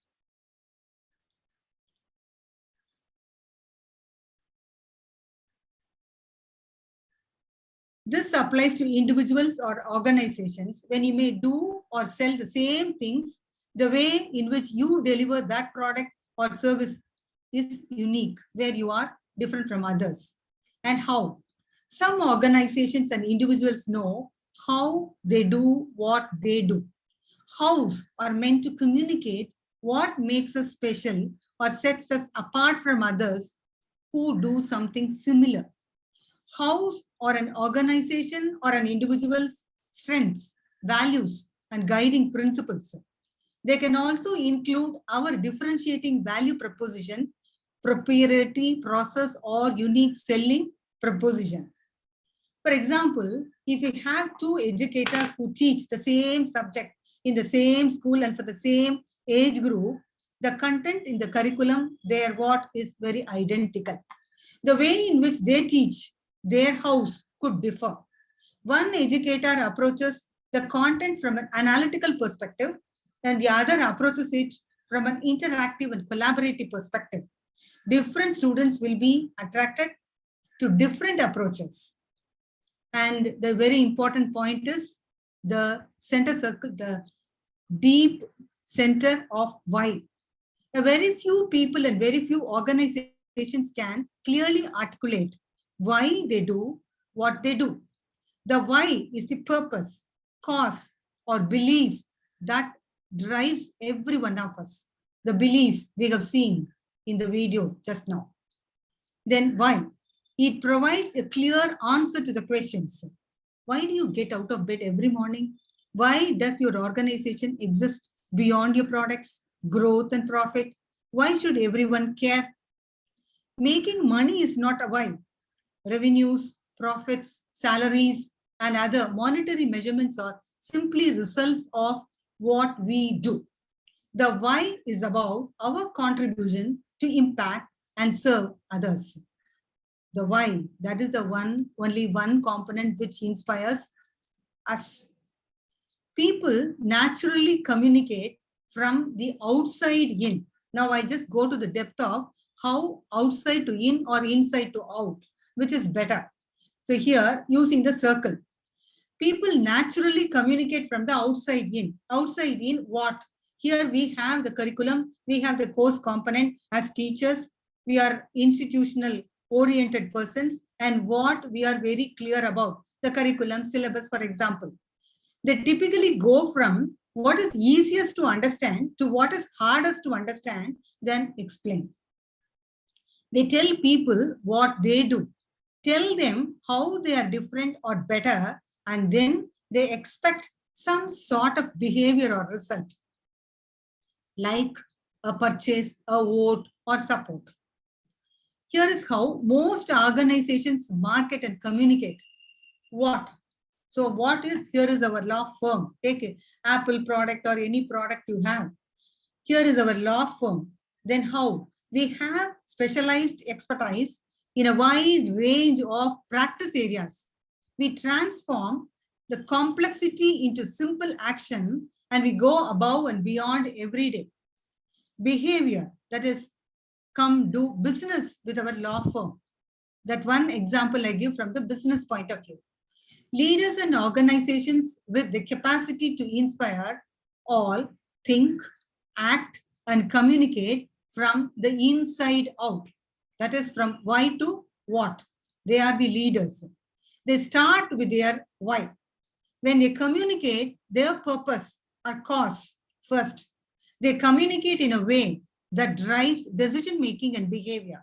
It literally taps the part of the brain that influences behavior. Here we can speak about our curriculum or our syllabus. We have to look into what is the purpose of the course, what is the purpose of every unit, what is the purpose of every subunit, and ultimately, why are we taking this? The content is there, content doesn't matter. But what is the purpose of using the content and what is the way in which we are transacting? That matters a lot, where we differ from the others. And there only the behavior modification occurs as per the definition of education. Here is an example with the say law firm. Why? We exist to enable growth and progress, that people can make the difference they want to make in their world. Then how? We have specialized expertise in a wide range of practice areas. We transform complexity into simple action and we go above and beyond every day. The how. Then what? We are a world-class law firm. Come see for yourself. So that is static. The why and how matters a lot. Why is the main crux of whatever you have it in your hand. If the people at this firm actually believe, I underline, in their why, that is the purpose, and think, act, and communicate, starting with their why, they will at least or attract people who believe what they believe and who want to be a part of their cause. If this law firm leads from the inside out, their employees will feel inspired and realized together. And that feeling always makes its way to their customers. We can take it in terms of teacher and students. So none of this is opinion. The concept of why is grounded at the base of in the tenets of biology. How the golden circle works, maps perfectly with how our brain works. A cross section of the human brain shows that its layout perfectly correlates with the three major components of the golden circle. Take the golden circle in terms of the brain. We have neocortex and limbic system. So the neocortex is in the outer circle and it is responsible for all our rational and analytical thoughts and language. So the limbic system, that is the middle of the circle, it is responsible for all feelings like trust and loyalty. It's also responsible for all human behavior and decision making, yet it has no capacity for language. The outside of the brain is the neocortex, which corresponds with the what level of the golden circle. The neocortex is the newest brain or Homo sapien brain. It is responsible for all rational and analytical thought. It helps us understand facts and figures, features and benefits. The neocortex is also responsible for language. The middle two sections of the golden circle, the why and how, correspond to the middle section of the brain, the limbic system. This is the part of the brain that drives our behavior and decision making. It's also responsible for our feelings like trust and loyalty. But unlike the neocortex, the limbic system has no capacity for language. This is the biological reason we sometimes find it difficult to put our feelings into words. We may say, I love you more than words can say. And we explain our actions. The devil made me to do that. Or sometimes we justify our decisions telling that, I don't know, it's just felt right. So where we lack language to express it. This is where gut feelings come from. It is not our stomach that has decision-making receptors. It's a feeling. we get about a decision we have to make that we struggle to explain. The feeling comes from the limbic brain, and our neocortex rationalizes the feeling, behavior, or decision in language. In other words, communicate from the outside in, and people can understand vast amounts of complicated information like features, benefits, facts, and figures. It simply doesn't inspire or drive human behavior. Communicate from the inside out, and you speak directly to the part of the brain that drives emotions, behavior, and decision making. See the value of why. But if asked the reason, they choose one product or service over the other, the decision maker often cites the features, benefits, or facts or figures. You take, for example, any product you buy. What is the reasoning behind that?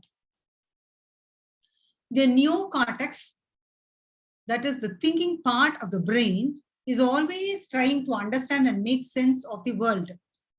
This is the reason we think we are rational beings when we are really not. If we were, we would never buy a product or service simply because of how it makes us feel. We would never be loyal. We would always choose the best deal. We would never care about trust or relationships. We know that we don't do that. You may have many examples. Some people may buy new house because for the sake of getting a house, but after getting a house, they find how to complete EMI or shunting from office to house, their home, or school to their home, and finally they drop the idea of owning a house and they sell it. Lot of these examples we have in our history. So the purpose is missing. So since emotional bound decisions may not give us the fruit. We do choose one product, service, or company over another because of the way it makes us feel. The limbic system drives our emotions, feelings, and decision making. But remember, it has no capacity for language. We make decisions based on the feeling generated by our limbic system. And the neocortex helps us to rationalize and communicate those decisions. This idea plays out in the difference between repeat business and loyalty. Repeat business means that someone is willing to do business with us more than once. It's a transaction or maybe even a series of transactions. There is little to no feeling associated with that type of activity. Perhaps your prices are a little cheaper. Maybe you provide some level of convenience, or your client hates you less than the other place. As soon as one or more of those things are no longer available, the customer complains or leaves to meet their needs elsewhere. Loyalty is quite unique. That is,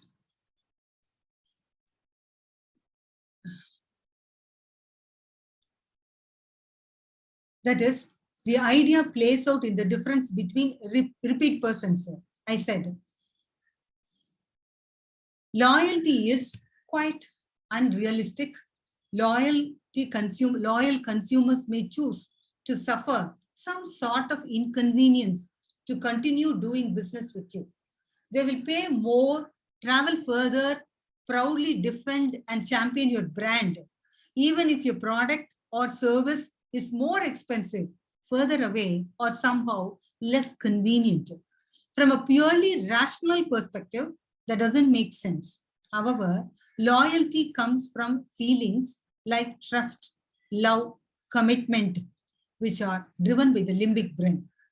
This is the reason we can say that people don't buy what you do, they buy why you do it.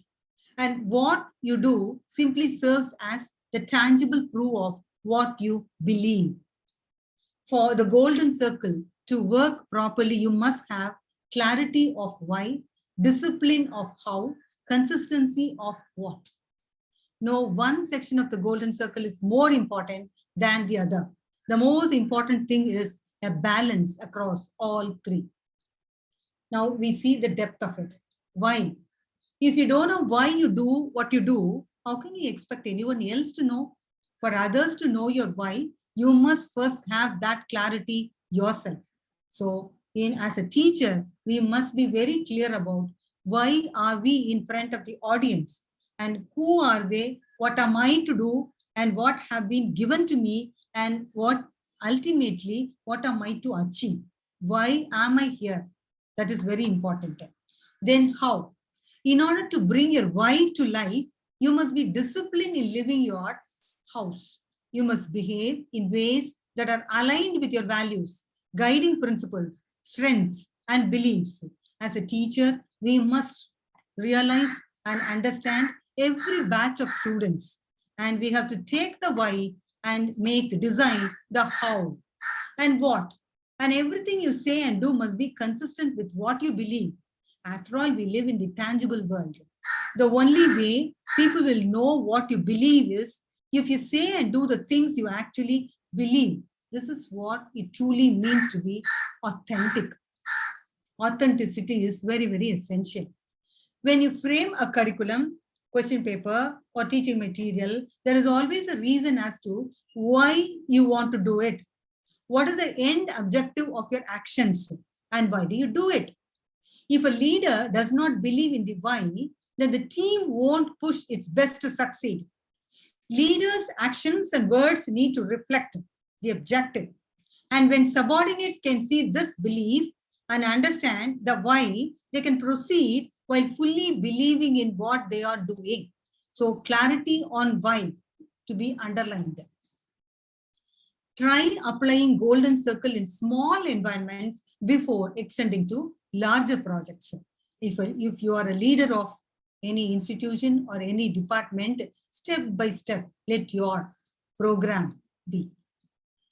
Now the picture shows very clearly what does it mean. Now we come to see there is a picture here and there is a woman climbing a cliff with no support. Just see that how much effort she has put. Now, that's what I mean in this picture. I like to say that she has the courage to do. So what is courage? Courage is a powerful word. You can see why when you look back to its Latin origin, cor, meaning heart, and then consider today's dictionary definition. Mental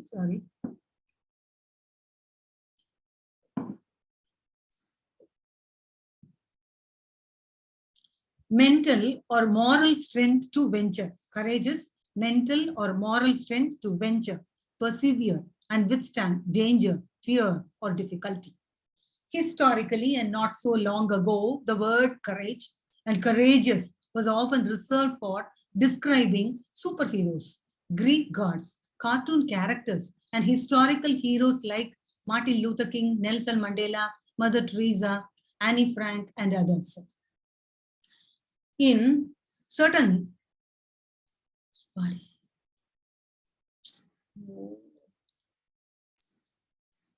it certainly was not used to describe teachers, leaders, managers, and teams or any other members of the office or work culture.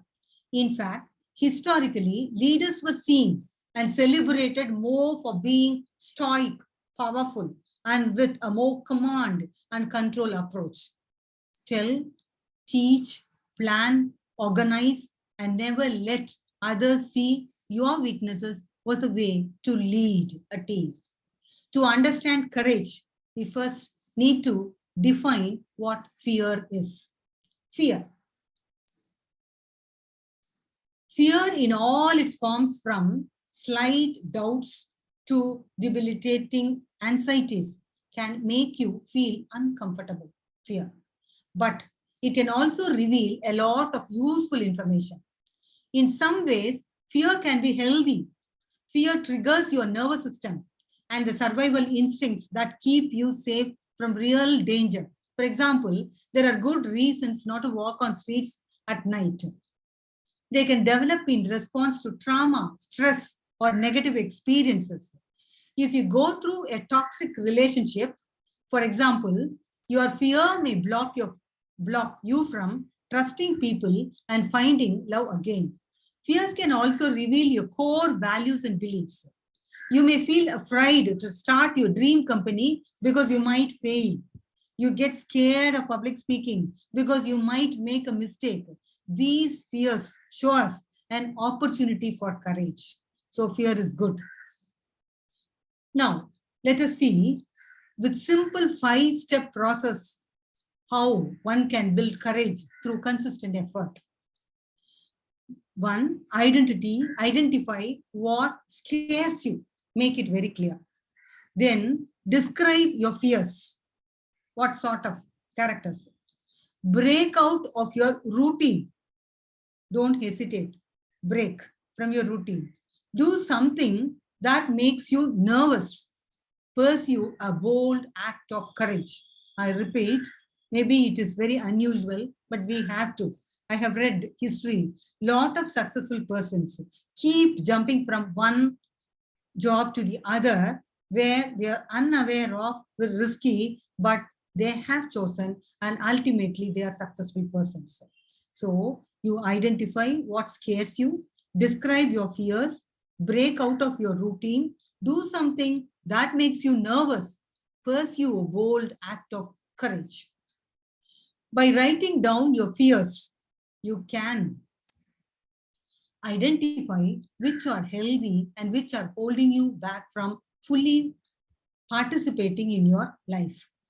You can also reveal opportunities for growth, healing, and some goals that feel important yet scare you. Very important, but that scare you. Fear. F-E-A-R, fear. Now, the research publications, when I went through, the psychology today found that putting your feelings into words helps curb negative responses to fear. Voicing your fear, you make it in a write-up, then voice. Voicing your fear doesn't make you weak. It makes you more brave. Rather than denying your fear or minimizing it, speak openly and share the fears that are holding you back. When you do this exercise, take the time to express your fears in detail, first by writing them down and then speaking with a supportive friend, coach, or mentor. By describing exactly what you are afraid of, you are empowering yourself to act with courage in the face of even your worst fears. Having courage is not easy. So, if you want to make big changes, start small. It might sound silly, but science shows how small controlled steps can develop the courage muscle that you will need for bigger challenges. Make a tiny change to experience something unfamiliar. Change up a habitual pattern, such as brushing teeth with an opposite hand, finding a new route to work for those 3 days in a row, or ordering a totally unknown menu item. Small changes to break out of a comfortable routine or a way to practice experiencing discomfort without taking any real risk. That experience matters. Take a medium-sized risk. Find something that makes you nervous and do it anyway. When you let fear stop you from having fun or expressing your individuality, it can add up to your life unlived. A big thing it is. These are what I call medium-sized fears, the kind that lead you to avoid standing out, being seen, and connecting with people in an authentic way. You will never know the opportunities you will unlock. So that is a great change occur in your life. See, now you have to make a great change by jumping into bigger and riskier activities. There is a distinction between acts of courage and doing something crazy. The difference lies in what is behind action. Courage means doing something bold in line with your core values in the presence of fear. Risk of this kind are essential to live with passion or purpose.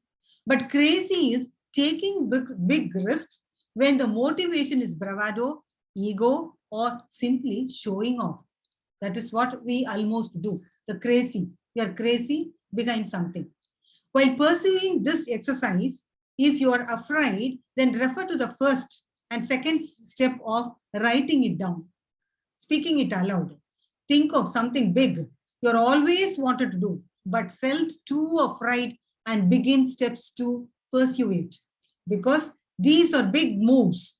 They are not accomplished in a single act, but you have to begin with the first step to put the whole thing in motion. Now, let us go to the traits of a courageous leader. A courageous leader is an individual who is capable of making themselves better and stronger when the stakes are high and circumstances turn against that person, says Harvard Business School professor Nancy Cohen. So what are the traits? Here I have listed 4. That is authenticity, resilience, emotional intelligence, self-discipline, and commitment to purpose. We see one after the other. So what is authenticity? Authenticity is a foundational to courageous leadership. A recent study found that employees' perception of authentic leadership serves as the strongest predictor of their job satisfaction, organizational commitment, and workplace happiness. Research also shows that organizations which are comprised of leaders who are true to themselves demonstrate improvements in both employee trust and performance. I underline improvement in both employee trust and performance.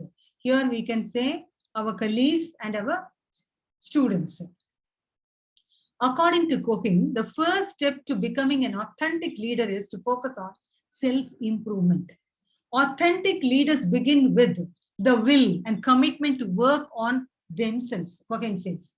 They are not trying to be perfect or to somehow spring from the rib of Zeus into an iconic individual, but rather they say, day by day and week by week, I am going to work on myself. So it is not overnight. And perfectionists always fail. So we cannot be perfectionists, we should be very strategic. One potential avenue for bettering yourself is to participate in leadership training. By furthering your skills and knowledge, you can not only strengthen your leadership capabilities, but also build a network of peers from whom you can learn and grow, because learning is everyday business and it is always and from everybody around. Leadership can be challenging. That is, resilience is the capacity to not only endure great challenges, but to get stronger in the midst of challenges. She adds that resilience is not something everyone intrinsically possesses. It's a learned capability the leaders can hone with experience. We may not know what occurs when. So every moment of actions, our experience, our encountering process, we have to pick up resilience. Each time we navigate through a crisis and find a little strength in it, we are able to pick out an insight we can learn from. At the same time, we resolve not to get bitter, weaker, smaller, or more frightened, but rather to get the tiniest but braver. A leader's ability to do this is profound, not only for him or herself, but for the impact it exerts on others and the larger mission. So the larger mission is our purpose. Then, what is emotional intelligence? As teachers, you may come across emotional intelligence. A lot of researchers have gone, but try to understand what is emotional intelligence. Emotional intelligence is most often defined as the ability to perceive, use, understand, manage, and handle emotions. People with high emotional intelligence can recognize their own emotions and those of others, use emotional information to guide their thinking and behavior. A keen sense of emotional intelligence is vital to being a leader who can collaborate with others to achieve organizational goals. According to research by Talent Smart 90% of top performers in the workplace have a high degree of emotional intelligence compared to 20% of bottom performers. Another study shows that emotionally intelligent leaders are more adept at demonstrating a willingness and ability to change, which in turn enhances trustworthiness and boosts employees' buy-in when it comes to change initiatives. A leader who is attuned to his or her emotions requires a willingness to cultivate, enhance, and deepen his or her self-awareness and to learn to trust it. So I underline self-awareness and to learn to trust it. That is, whatever, whether we have weakness or strength, let us accept and understand and be aware of what we are. To heighten his or her self-awareness, consider taking a leadership self-assessment. By doing so, he or she can gain greater insight into your workplace, behaviors, and how others perceive him or her. So we have to take it into account, the feedback of people around you. In addition to building self-awareness and a deeper understanding of our emotions, we need to exercise self-discipline and demonstrate poise, even in the most trying circumstances. Never we get agitated.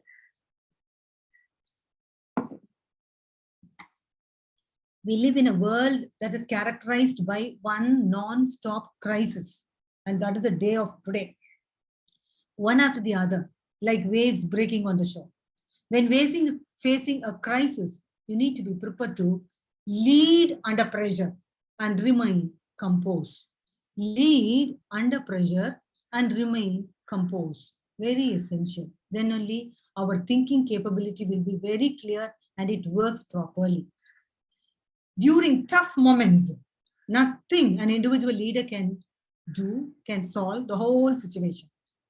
You are better off acting from your strongest, calmest self, than you are taking the first reactive, immediate action. Always reaction, never work it out. Purpose is critical to both individual and organizational success. A report by EY shows that 96% of leaders believe purpose is important to their job satisfaction. In a separate study by DDI, it was found that purpose builds organizational resilience and improves long-term financial performance. Seek to empower your students by trying their work to important strategic initiatives and delegate tasks that drive key projects forward. It is not always a teacher preaches or teachers.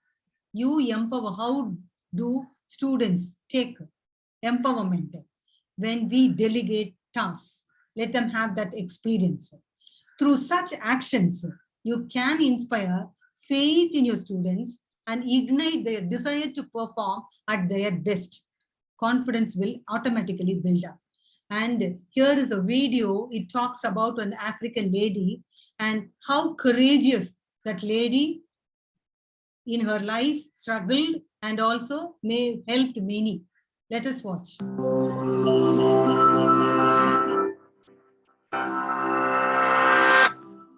Escaping slavery, risking everything to save her family, leading a military raid, championing the cause of women's suffrage. These are just a handful of the accomplishments of one of America's most courageous heroes. Harriet Tubman was born Araminta Ross in Dorchester County, Maryland, in the early 1820s. Born into chattel slavery, Araminta, or Minty, was the fifth of 9 children. 2 of Minty's older sisters were sold to a chain gang. Even as a small child, Minty was hired out to different owners who subjected her to whippings and punishment. Young Minty's life changed forever on an errand to a neighborhood store. There, an overseer threw a 2-pound weight at a fugitive enslaved person, missed, and struck Minty instead. Her injury caused her to experience sleeping spells, which we know of today as narcolepsy, for the rest of her life. Minty's owner tried to sell her, but there were no buyers for an enslaved person who fell into sleeping spells. She was instead put to work with her father, Ben Ross, who taught her how to lumber. Lumbering increased Minty's physical strength and put her in touch with free Black sailors who shipped the wood to the North. From them, Minty learned about the secret communications that occurred along trade routes, information that would prove invaluable later in her life. In this mixed atmosphere of free and enslaved Blacks working side by side, Minty met John Tubman, a free Black man she married in 1844. After marriage, she renamed herself Harriet after her mother. Harriet Tubman's owner died in 1849.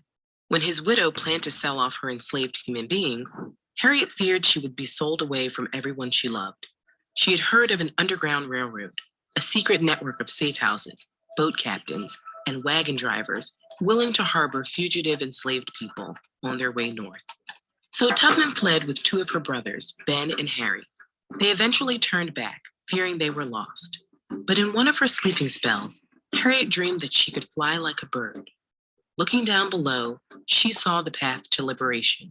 And in the autumn of 1849, she set out on her own, following the North Star to Pennsylvania and to freedom. Tubman returned to the South 13 times to free her niece, brothers, parents, and many others. She earned the nickname Black Moses and worked diligently with fellow abolitionists to help enslaved people escape, first to the North,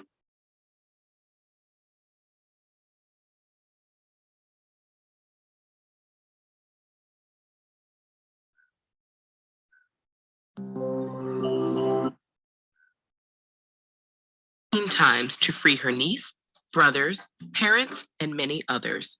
She earned the nickname Black Moses and worked diligently with fellow abolitionists to help enslaved people escape, first to the North and later to Canada. Harriet Tubman worked as a Union Army nurse, scout, and spy during the Civil War. In 1863, she became the first woman in United States history to plan and lead a military raid, liberating nearly 700 enslaved persons in South Carolina. After the war, the 13th Amendment to the United States Constitution legally abolished slavery, while the 14th expanded citizenship and the 15th gave voting rights to formerly enslaved Black men. But she was undaunted and she persisted. She raised funds for formerly enslaved persons and helped build schools and a hospital on their behalf. In 1888, Tubman became more active in the fight for women's right to vote. In 1896, she appeared at the founding convention of the National Association of Colored Women in Washington, D.C., and later at a women's suffrage meeting in Rochester, New York. There she told the audience, "I was a conductor on the Underground Railroad, and I can say what many others cannot. I never ran my train off the track, and I never lost a passenger." As her fame grew, various friends and allies helped her in the fight to collect a veteran's pension for her service in the Union Army. In 1899, she was finally granted $20 a month. In a fitting twist of fate, the United States Treasury announced in 2016 that Tubman's image will appear on a redesigned $20 bill. Harriet Tubman died on March 10, 1913. Even on her deathbed at age 91, she kept the freedom of her people in mind. Her final words were, "I go away to prepare a place for you." If you're inspired by Harriet Tubman's life and work, we highly recommend the Pulitzer Prize. So here we understood what courage is. Courage is the key for leadership. Now we move on to ego. Ego is equivalent to enemy of good leadership. Enemy of good leadership. One of the most common problems I see with institutions that have growth and lots of research is the mindset of the leadership team. Young teams who have done well will often become headstrong and overconfident. And while it's critical to have a strong, healthy ego, an overdeveloped ego can quickly, I underline, an overdeveloped ego can quickly limit the growth of the leadership team and the company overall. Healthy egos are confident and act decisively because they know what is needed to be an effective leader. They also know that their power doesn't come from the fact that they're always right or have expensive power over outcomes. Ego are hard to recognize unless you put in an effort to do so.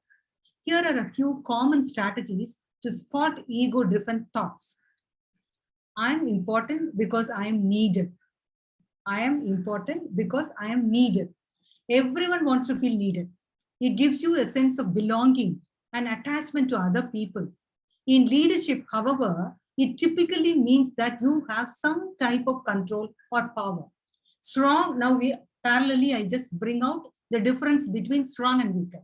Strong leaders work to make themselves obsolete, so their people are self-sufficient. This allows them to go on to tackle bigger and better problems.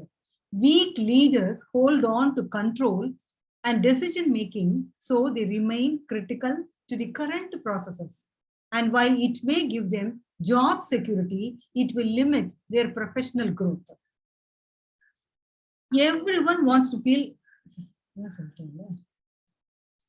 Then people look up to me because I am smart.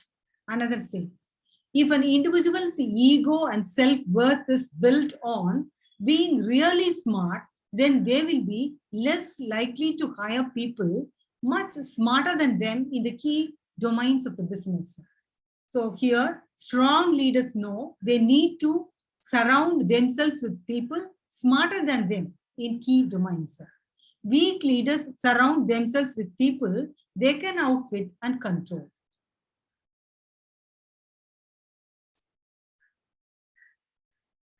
Many leaders have, and another thing, it is bad if I make a mistake. Another say, it's bad if I make a mistake. Many leaders have advanced quickly in their roles by being really good at what they do and being right the vast majority of the time. This builds a sense of self-worth based on being correct. The challenge with this is that when you move up into higher levels of leadership, there is a vast amount of uncertainty. Strong leaders know how to gather data, quantify risk, and make critical decisions at the right time, knowing they will be wrong at times. They are very clear about it.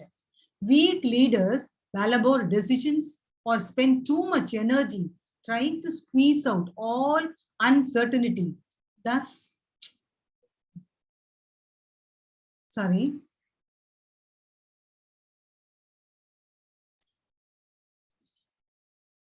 thus missing opportunities and wasting resources. Unfortunately, I can never show doubt. Another say, I can never show doubt as I am a leader. So unfortunately, doubt is seen as weakness.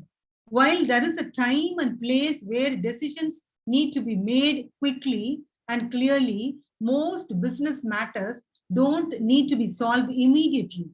Strong leaders know that expressing their own doubts or conflicted thinking will make it okay for the people around them to present different ideas and opinions that can lead to better discussion and solutions. Rather, weak leaders try to put on a convincing face.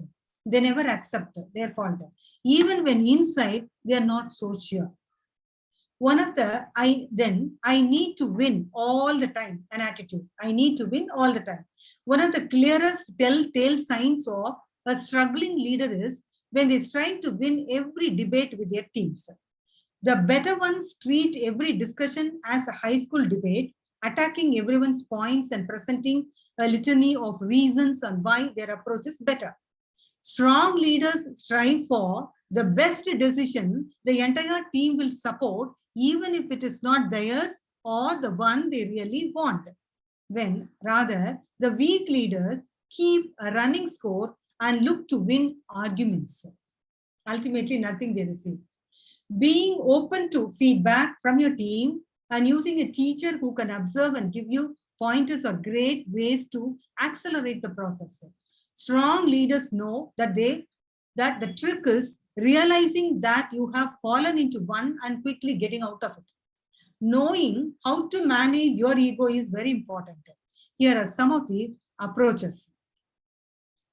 There are 4 I have given here. That is, acknowledge and respect your ego. Do not compare yourself with others. Never stop learning. Serve a higher purpose. Lead from within. I repeat, very important points. You acknowledge and respect your ego. Okay. And do not compare yourself with others. Never stop learning. Serve a higher purpose. Lead from within, inner circle. Now, what is acknowledge and respect? Great leaders understand that the first step in managing their ego is to acknowledge it and respect it. They never try to pretend that it doesn't exist. They respect their ego enough to understand how it serves them, even if it means having to face harsh realities about themselves. Then do not compare with others. The best leaders understand that big egos come with big expectations, and they resist the constant temptation to measure themselves against others. They compare themselves only to their own ideals and aspirations as they decide what is the most important and focus on getting there.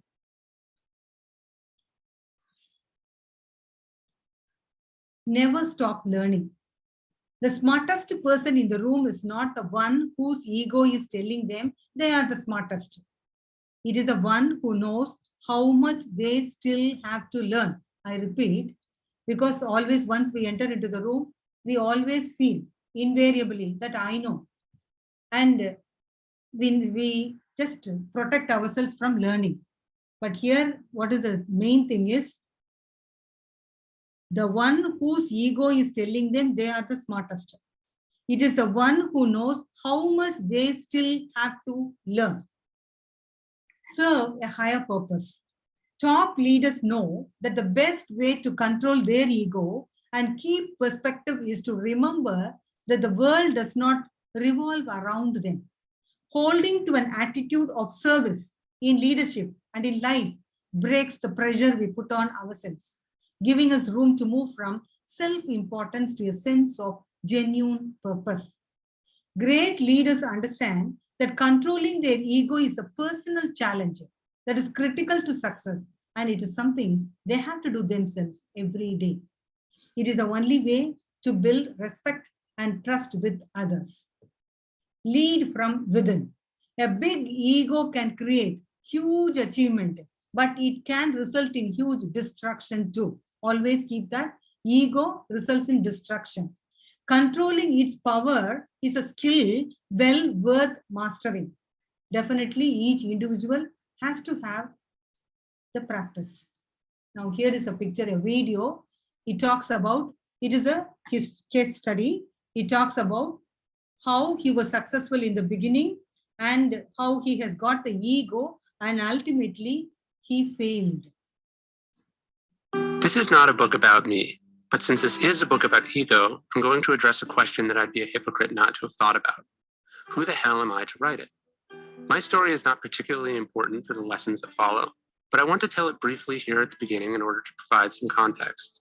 For I have experienced ego at each of its stages in my short life: aspiration, success, failure, and back again, and back again. When I was 19 years old, sensing some astounding and life-changing opportunities, I dropped out of college. Mentors vied for my attention, groomed me as their protege. Seen as going places, I was the kid. Success came quickly. After I became the youngest executive at a Beverly Hills talent management agency, I helped sign and work with a number of huge rock bands. I advised on books that went on to sell millions of copies and invent their own literary genres. Around the time I turned 21, I came on as a strategist for American Apparel, then one of the hottest fashion brands in the world. Soon I was the director of marketing. By 25, I published my first book, which was an immediate and controversial bestseller, with my face prominently on the cover. A studio auctioned the rights to create a television show about my life. In the next few years, I accumulated many of the trappings of success: influence, a platform, press, resources, money, even a little notoriety.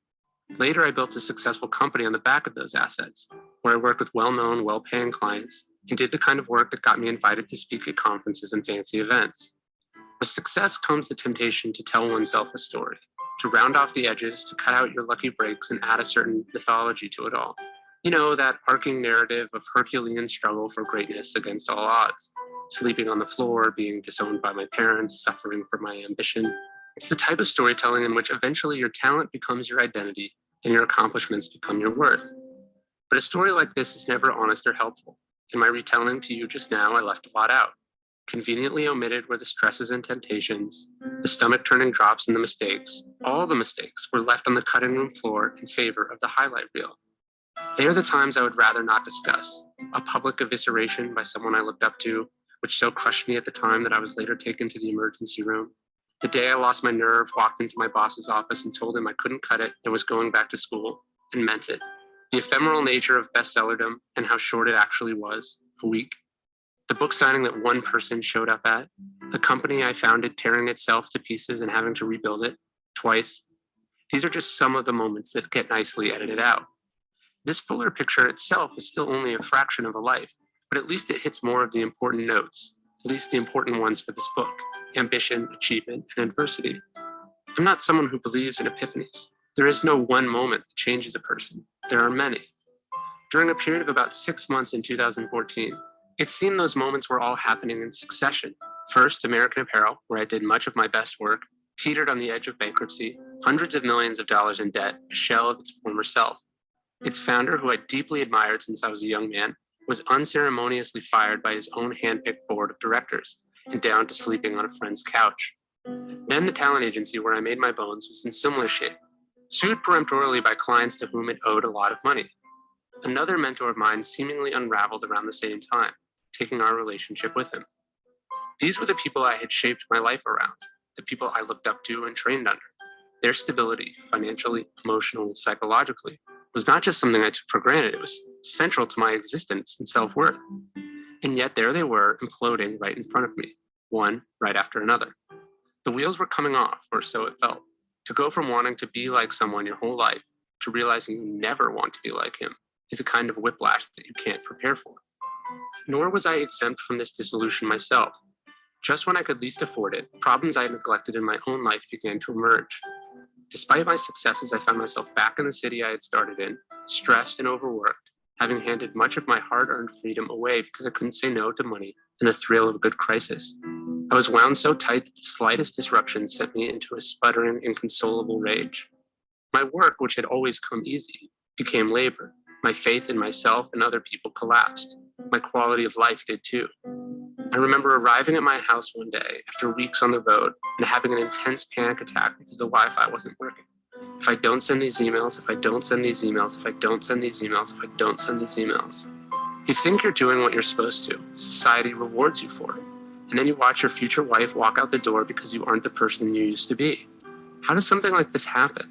Can you really go from feeling like you're standing on the shoulders of giants one day, and the next you're prying yourself out of the rubble of multiple implosions, trying to pick up the pieces from the ruins? One benefit, however, was that it forced me to come to terms with the fact that I was a workaholic. Not in a, oh, he just works too much kind of way, or in the just relax and play it off sense, but more, if he doesn't start going to meetings and get clean, he will die an early death. I realized that the same drive and compulsion that had made me successful so early came with a price, as it had for so many others. It wasn't so much the amount of work, but the outsized role it had taken in my sense of self. I was trapped so terribly inside my own head that I was a prisoner to my own thoughts. The result was a sort of treadmill of pain and frustration, and I needed to figure out why, unless I wanted to break in an equally tragic fashion. For a long time, as a researcher and writer, I have studied history and business. Like anything that involves people, seen over a long enough timeline, universal issues begin to emerge. These are the topics I had long been fascinated with. Foremost among them was ego. I was not unfamiliar with ego and its effects. In fact, I had been researching this book for nearly a year before the events I've just recounted for you. But my painful experiences in this period brought the notions I was studying into focus in ways that I could never have previously understood.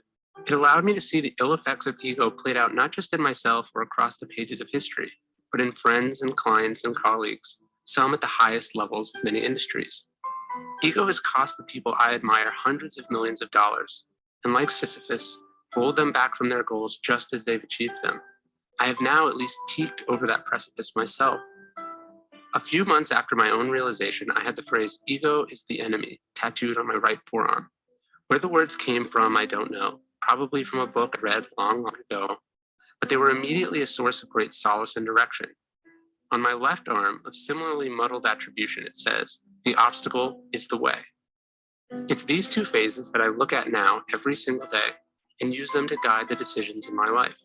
I can't help but see them when I swim, when I meditate, when I write, when I get out of the shower in the morning, and both prepare me, admonish me to choose the right course in essentially any situation I might face. I wrote this book not because I have attained some wisdom that I feel qualified to preach, but because it's the book I wish existed at critical turning points in my own life, when I, like everyone else, was called to answer the most critical questions a person can ask themselves. Who do I want to be, and what path will I take? And because I've found these questions to be timeless and universal, except for this note, I've tried to rely on philosophy and historical examples in this book instead of my personal life.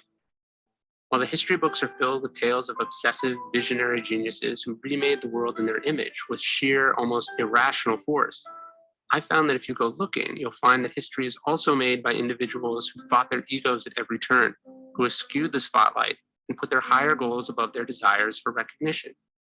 Engaging with and retelling these stories has been my method of learning and absorbing them. Like my other books, this one is deeply influenced by Stoic philosophy, and indeed all the great classical thinkers. I borrow heavily from them all in my writing, just as I have leaned on them my entire life. If there's anything here that helps you in this book, it is because of them and not me. The orator Demosthenes once said that virtue begins with understanding and is fulfilled by courage. We must begin by seeing ourselves in the world in a new way for the first time. Then we must fight to be different and fight to stay different. That's the hard part. I'm not saying that you should repress or crush every ounce of ego in your life, or that doing so is even possible. These are just reminders, moral stories to encourage our better impulses. In Aristotle's famous Ethics, he uses the analogy of a warped piece of wood to describe human nature. In order to eliminate warping or curvature, a skilled woodworker slowly applies pressure in the opposite direction, essentially bending it straight. Of course, a couple thousand years later, Kant snorted, "Out of the crooked timber of humanity, nothing can be made straight." Well, we might not ever be straight, but we can strive for straighter. It's always nice to be made to feel special or empowered or inspired, but that's not the aim of this book. Instead, I have tried to arrange these pages so that you might end in the same place that I did when I finished writing it. That is, you'll think less of yourself. I hope you'll be less invested in the story you tell about your own specialness, and as a result, you will be liberated to accomplish the world-changing work you've set out to achieve.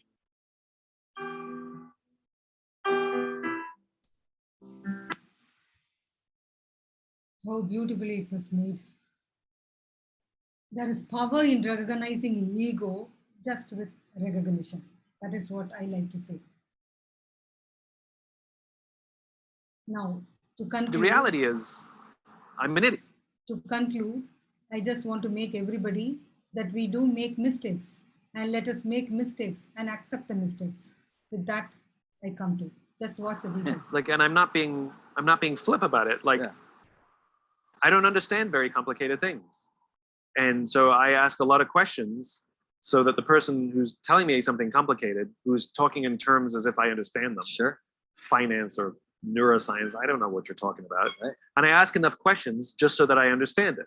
So is what you're saying this? No, that's not what I'm saying. Well, what are you? So I'll give you a perfect example. So a long time ago, I had a client, they were a public company, and they brought me on to do some work for them, but they invited me to sit in on a meeting from the consultant that they had hired. And so all the C-level executives and me, and this consultant was giving a presentation about something or other. This is junior marketing. This is when I had my little marketing company, and all the C-level executives sitting there nodding and taking notes on the PowerPoint that they had printed up in front of them, and I had it as well, and I didn't understand a freaking word of it. Yeah. Right. I was like looking around, like, yeah, and so I'd raise my hand and say, "I'm really, really sorry. I know I'm the only person in this room without an MBA, but this doesn't make sense. Like, you say A plus B equals C, but based on your logic, A plus B equals D. Can you just say it again? Because I'm really sorry to slow the meeting down, everybody." And you could see the consultant getting frustrated with me and would try and explain it again. I said, "I'm so sorry." And one by one, all the C-level executives said, "Yeah, I don't understand it either." Now, if the idiot hadn't spoken up and said, "I don't understand," they all would have nodded their heads for fear of looking stupid because they didn't understand. Yeah. And they would have paid a lot of money for a document they didn't understand, and they would never have used it, would have sat on a shelf. And it's because I'm okay being the idiot. Like, that's why I'm not being flip. I'm okay. Everybody in the room going, oh, because I have to ask questions until I understand it. But the reality is once I can get to the point where I understand it, I can get it so simple that I understand it. I can say it in simple terms. That means other people understand it too. Yeah. So there's a lot of value being the idiot. So I like to conclude that what we have to accept if we do not know, ignorance, and we have to pick up courage and shed off ego, and then you decide using your logic, not with your emotion. So there are a lot of things we leaders have to make, and everybody is a leader in where they are, and they have to look into things not on what but why. With why in focus, we know how to do with what we have in our hand. That is what always goes later. The purpose, that is the why we have to keep in front, and with the purpose, with the circle what we have discussed, if we keep moving, accepting our strength and weaknesses, make ourselves aware of oneself, and wherever we go, we realize the purpose and then our action. How? So with that, I like to say, leaders are made. You might not have control, but always you have a choice to demonstrate your leadership skills. Thank you so much for listening. Thank you, the organizer, the coordinator, my dear student Jagadish. Thank you, ma'am. Shall we go for some questions and clarifications? Yeah, definitely. Participants, you are free. You can ask clarifications, response. First of all, I like to know whether I reached everybody. That participant should say. Yes. Yes, ma'am, you reached us. We were all ears. Okay. Then I'm here to clarify if you have any doubts. Session is open for discussion. Please go ahead with your queries and clarifications.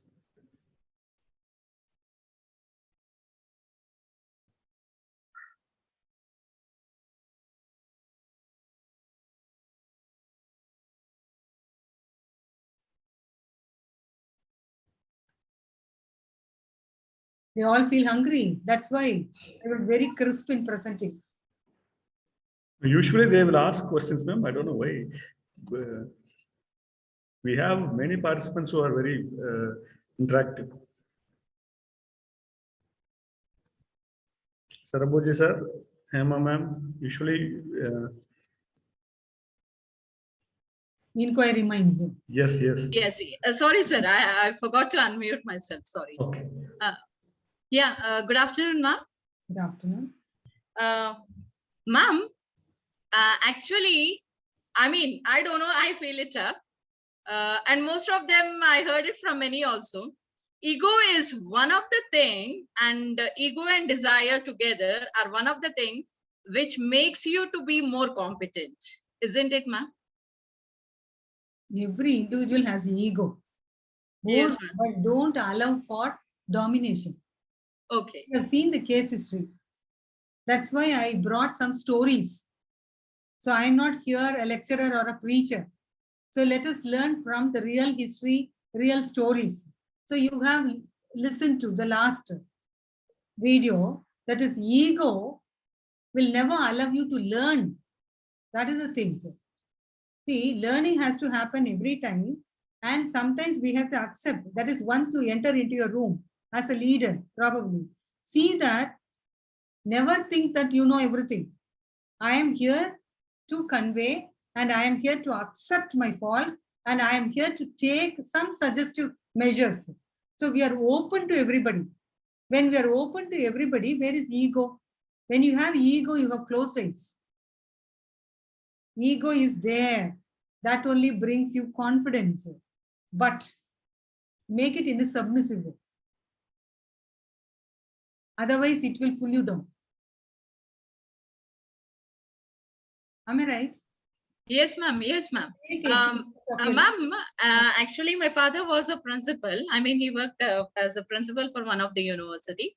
So he used to say to me every time, and myself, I'm working as a vice principal at Wright. He used to always say, use your power for cooperation and coordination, not for commanding and criticizing. Is it true, ma'am? Yeah. You repeat, very beautiful sentence. Use your power for? Use your power for cooperation. Where is the cooperation? The beginning we saw, the purpose. Yes. You have your vision. Make your vision of your institution or anything in your department or anything, wherever you are. The vision should be very clearly spelled out and it should be felt by every member of it. Because they should feel that we are here for the vision. Even though I am paid employee, I am here as a tool to reaching the vision of this institution or the department. So the vision should be spelled clearly by the leader.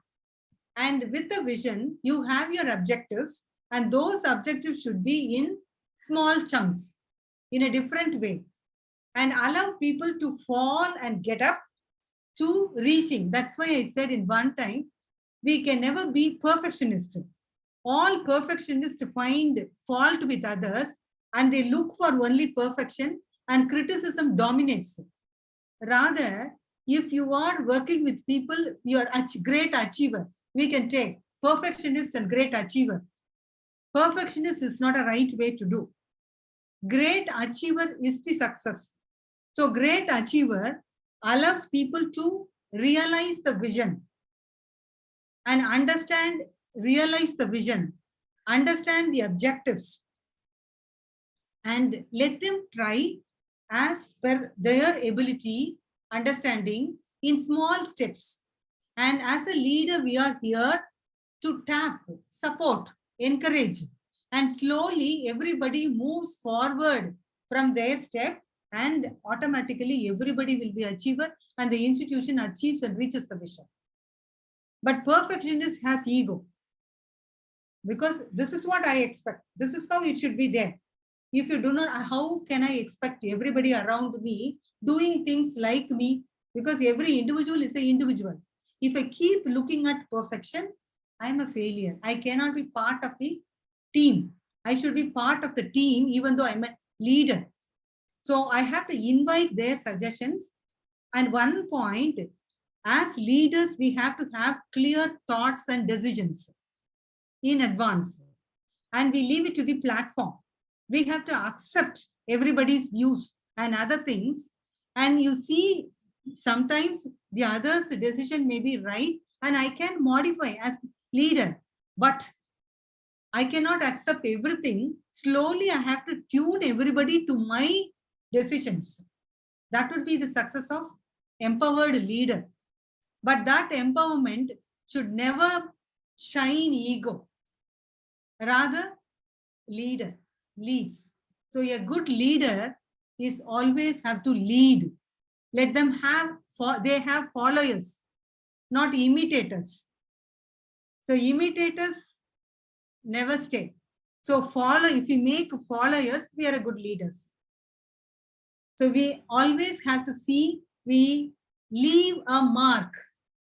Mandela never goes off. Gandhiji never goes off.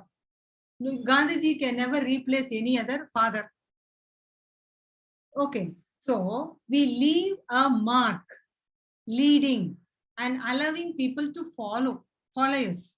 So even the currency, what we saw, that African lady, like our Gandhiji, they too have. So one day, very simple lady, but that courage she had. So courage is very essential. We should never be desperate. We may have fear, but let the fear allows us to be aware of and help us to comb our skills. Am I right? Yes, ma'am. Yes, ma'am. Ma'am, added to my question, I mean, just I want to ask, your ego is submissive depending upon the other person's status? Submissive in the sense you do not. I mean, you don't put too much extent. For example, If my higher authority points to me, I can't be that much of egoistic. Arey, who are you to say to me? But if my subordinate say puts to me in such a way, I can say, who are you to say to me? Maybe the ego, my reaction towards, my reaction of egoism towards the person depends upon the status. I feel many a times in such a manner, isn't it, ma'am? In between the slide, I said, never be reactive. You be responsive. Respond. Respond is different from reactive. Okay. Respond has respect. And it allows the opponent to think and understand you. So reaction always brings a rift between two. And there the ego dominates. Ego should be there. Decision should be mine, but put it in such a way that you are very assertive. In a gentle way, you tune everybody to your line. But sometimes we have to accept our weakness as a leader and must take others. Then we say, because we have to open to everybody. It is not authoritative. It should be very democratic, but with assertiveness. Soft and be assertive. Because when I am assertive, that's what I mentioned in one place, it should be authentic. There is no craziness. Clarity should be there. It should be very authentic. Our decision should be very authentic. Then others will also accept. So don't put your authentic decisions in such a way that your ego dominates. Rather, you just see this is only for our vision, our objectives. It would be a right way to deal to reach the objective. So always keep that middle, the center part of the circle. Why? Why are we here? Why are we working in? So why are we? So then why comes, the vision comes. There is no I. Leaders can never say I, we only. Then where is ego? Ego in the sense, clarity in thought and assertiveness, that empowerment. So that empowerment tells me that I should be equipped with the required, the needed skills and the knowledge. So that's why I said we should be always learners. Even learn from small kids, but equip yourself what is required. If I say I do not know, if I fumble, then what is the use of ego? When I do not something, people will laugh at me. Ego in its own way of assertiveness. Okay, am I right? Yes, ma'am. Yes, ma'am. Thank you, ma'am.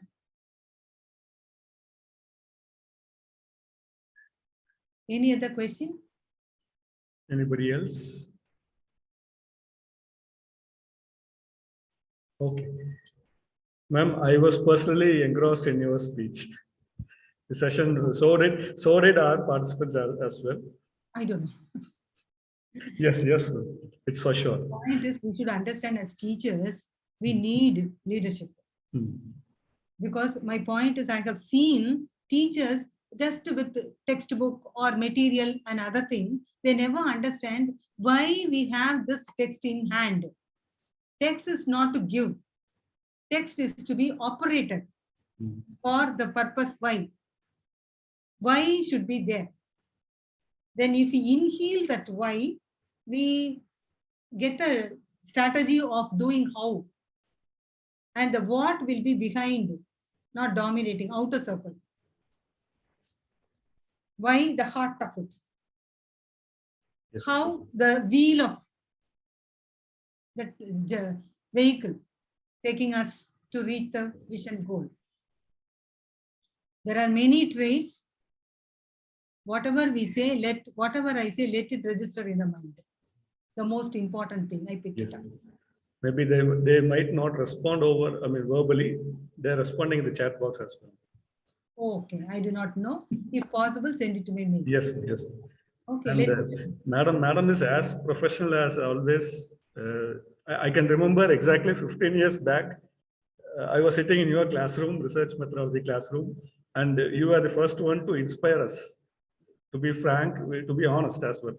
So we are here in a position because of such faculties like you, ma'am. Thank you. Thank you for gracing the occasion. Yes, sir. By your words, I can find that ma'am has molded the future of number of students through her way of journey in teaching, sir. Yes, I yes. mean, because ma'am brings the essence of the questions in a very clear-cut, crystal way. The other person feels very, I mean, when ma'am speaks, I feel it up. Oh, it's quite simple to do it up. Of course, we have to put it into practice. Really, ma'am, thank you very much for a wonderful session. But I had only one question from one individual, not from many. Usually they will respond, ma'am. They'll respond, ma'am. I don't know why it's happening today. So the why you have to find out, Jagdish. Sure, ma'am. And that why answer will help me to develop mine. Definitely. Thank you, ma'am. Thank you for gracing this occasion. Thank you, ma'am. Thank you. Had it been in the open platform, I could have seen the Yes, face. ma'am. Yes, ma'am. We felt that in the beginning of the session. Because each word from the slide, we can't move away from it. Every slide was self-explanatory, but it was so professional that the points we could not have somewhere in the net. I just want to have generally I don't have the sentences, but I feel that every sentence has, every word of the sentence should be meaningfully get into. Yes, ma'am. Yes, it was true. It was true. Okay. Thank you so much, Jagdish. Thank you, ma'am. Thank you. Thank you. Wish you all the best. Thank you, ma'am. Thank you. With your blessings. Thank you.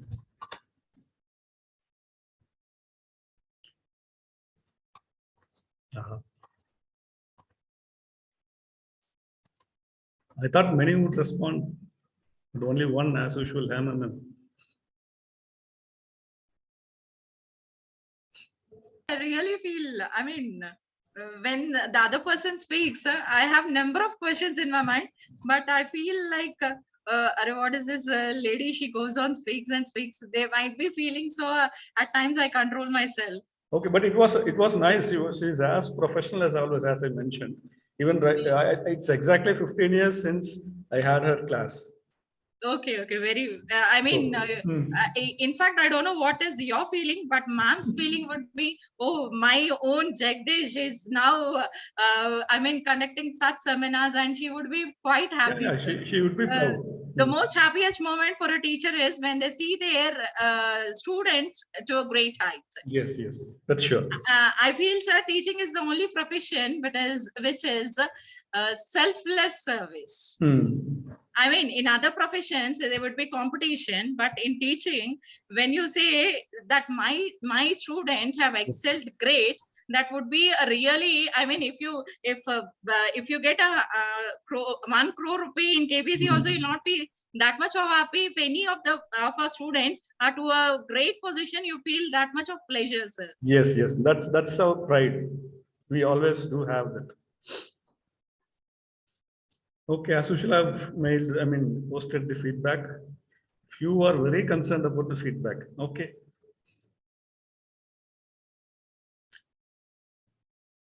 Jerida ma'am has already joined. She just joined and she was there in our meet for a few minutes. I hope many might have took into account because she is the next resource person at 2:30. So we'll be back by 2:25.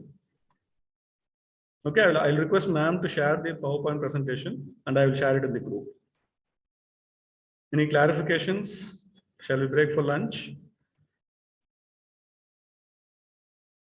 At least few can interact with the resource persons. Barring Hema ma'am, she is always responding. Okay, Hema Malini, Satish ma'am has said, okay, sir, okay, sure. At least few. And they should not think that they have just kept the pictures and they are not listening. I hope you understand because you are all organizers. You might have organized many programs like this. Okay, I'm getting okay, sir, from many participants. Okay, we'll see. Thank you all. We'll break for lunch and we'll be back by 2:25. Thank you. I'm just ending the call. Okay.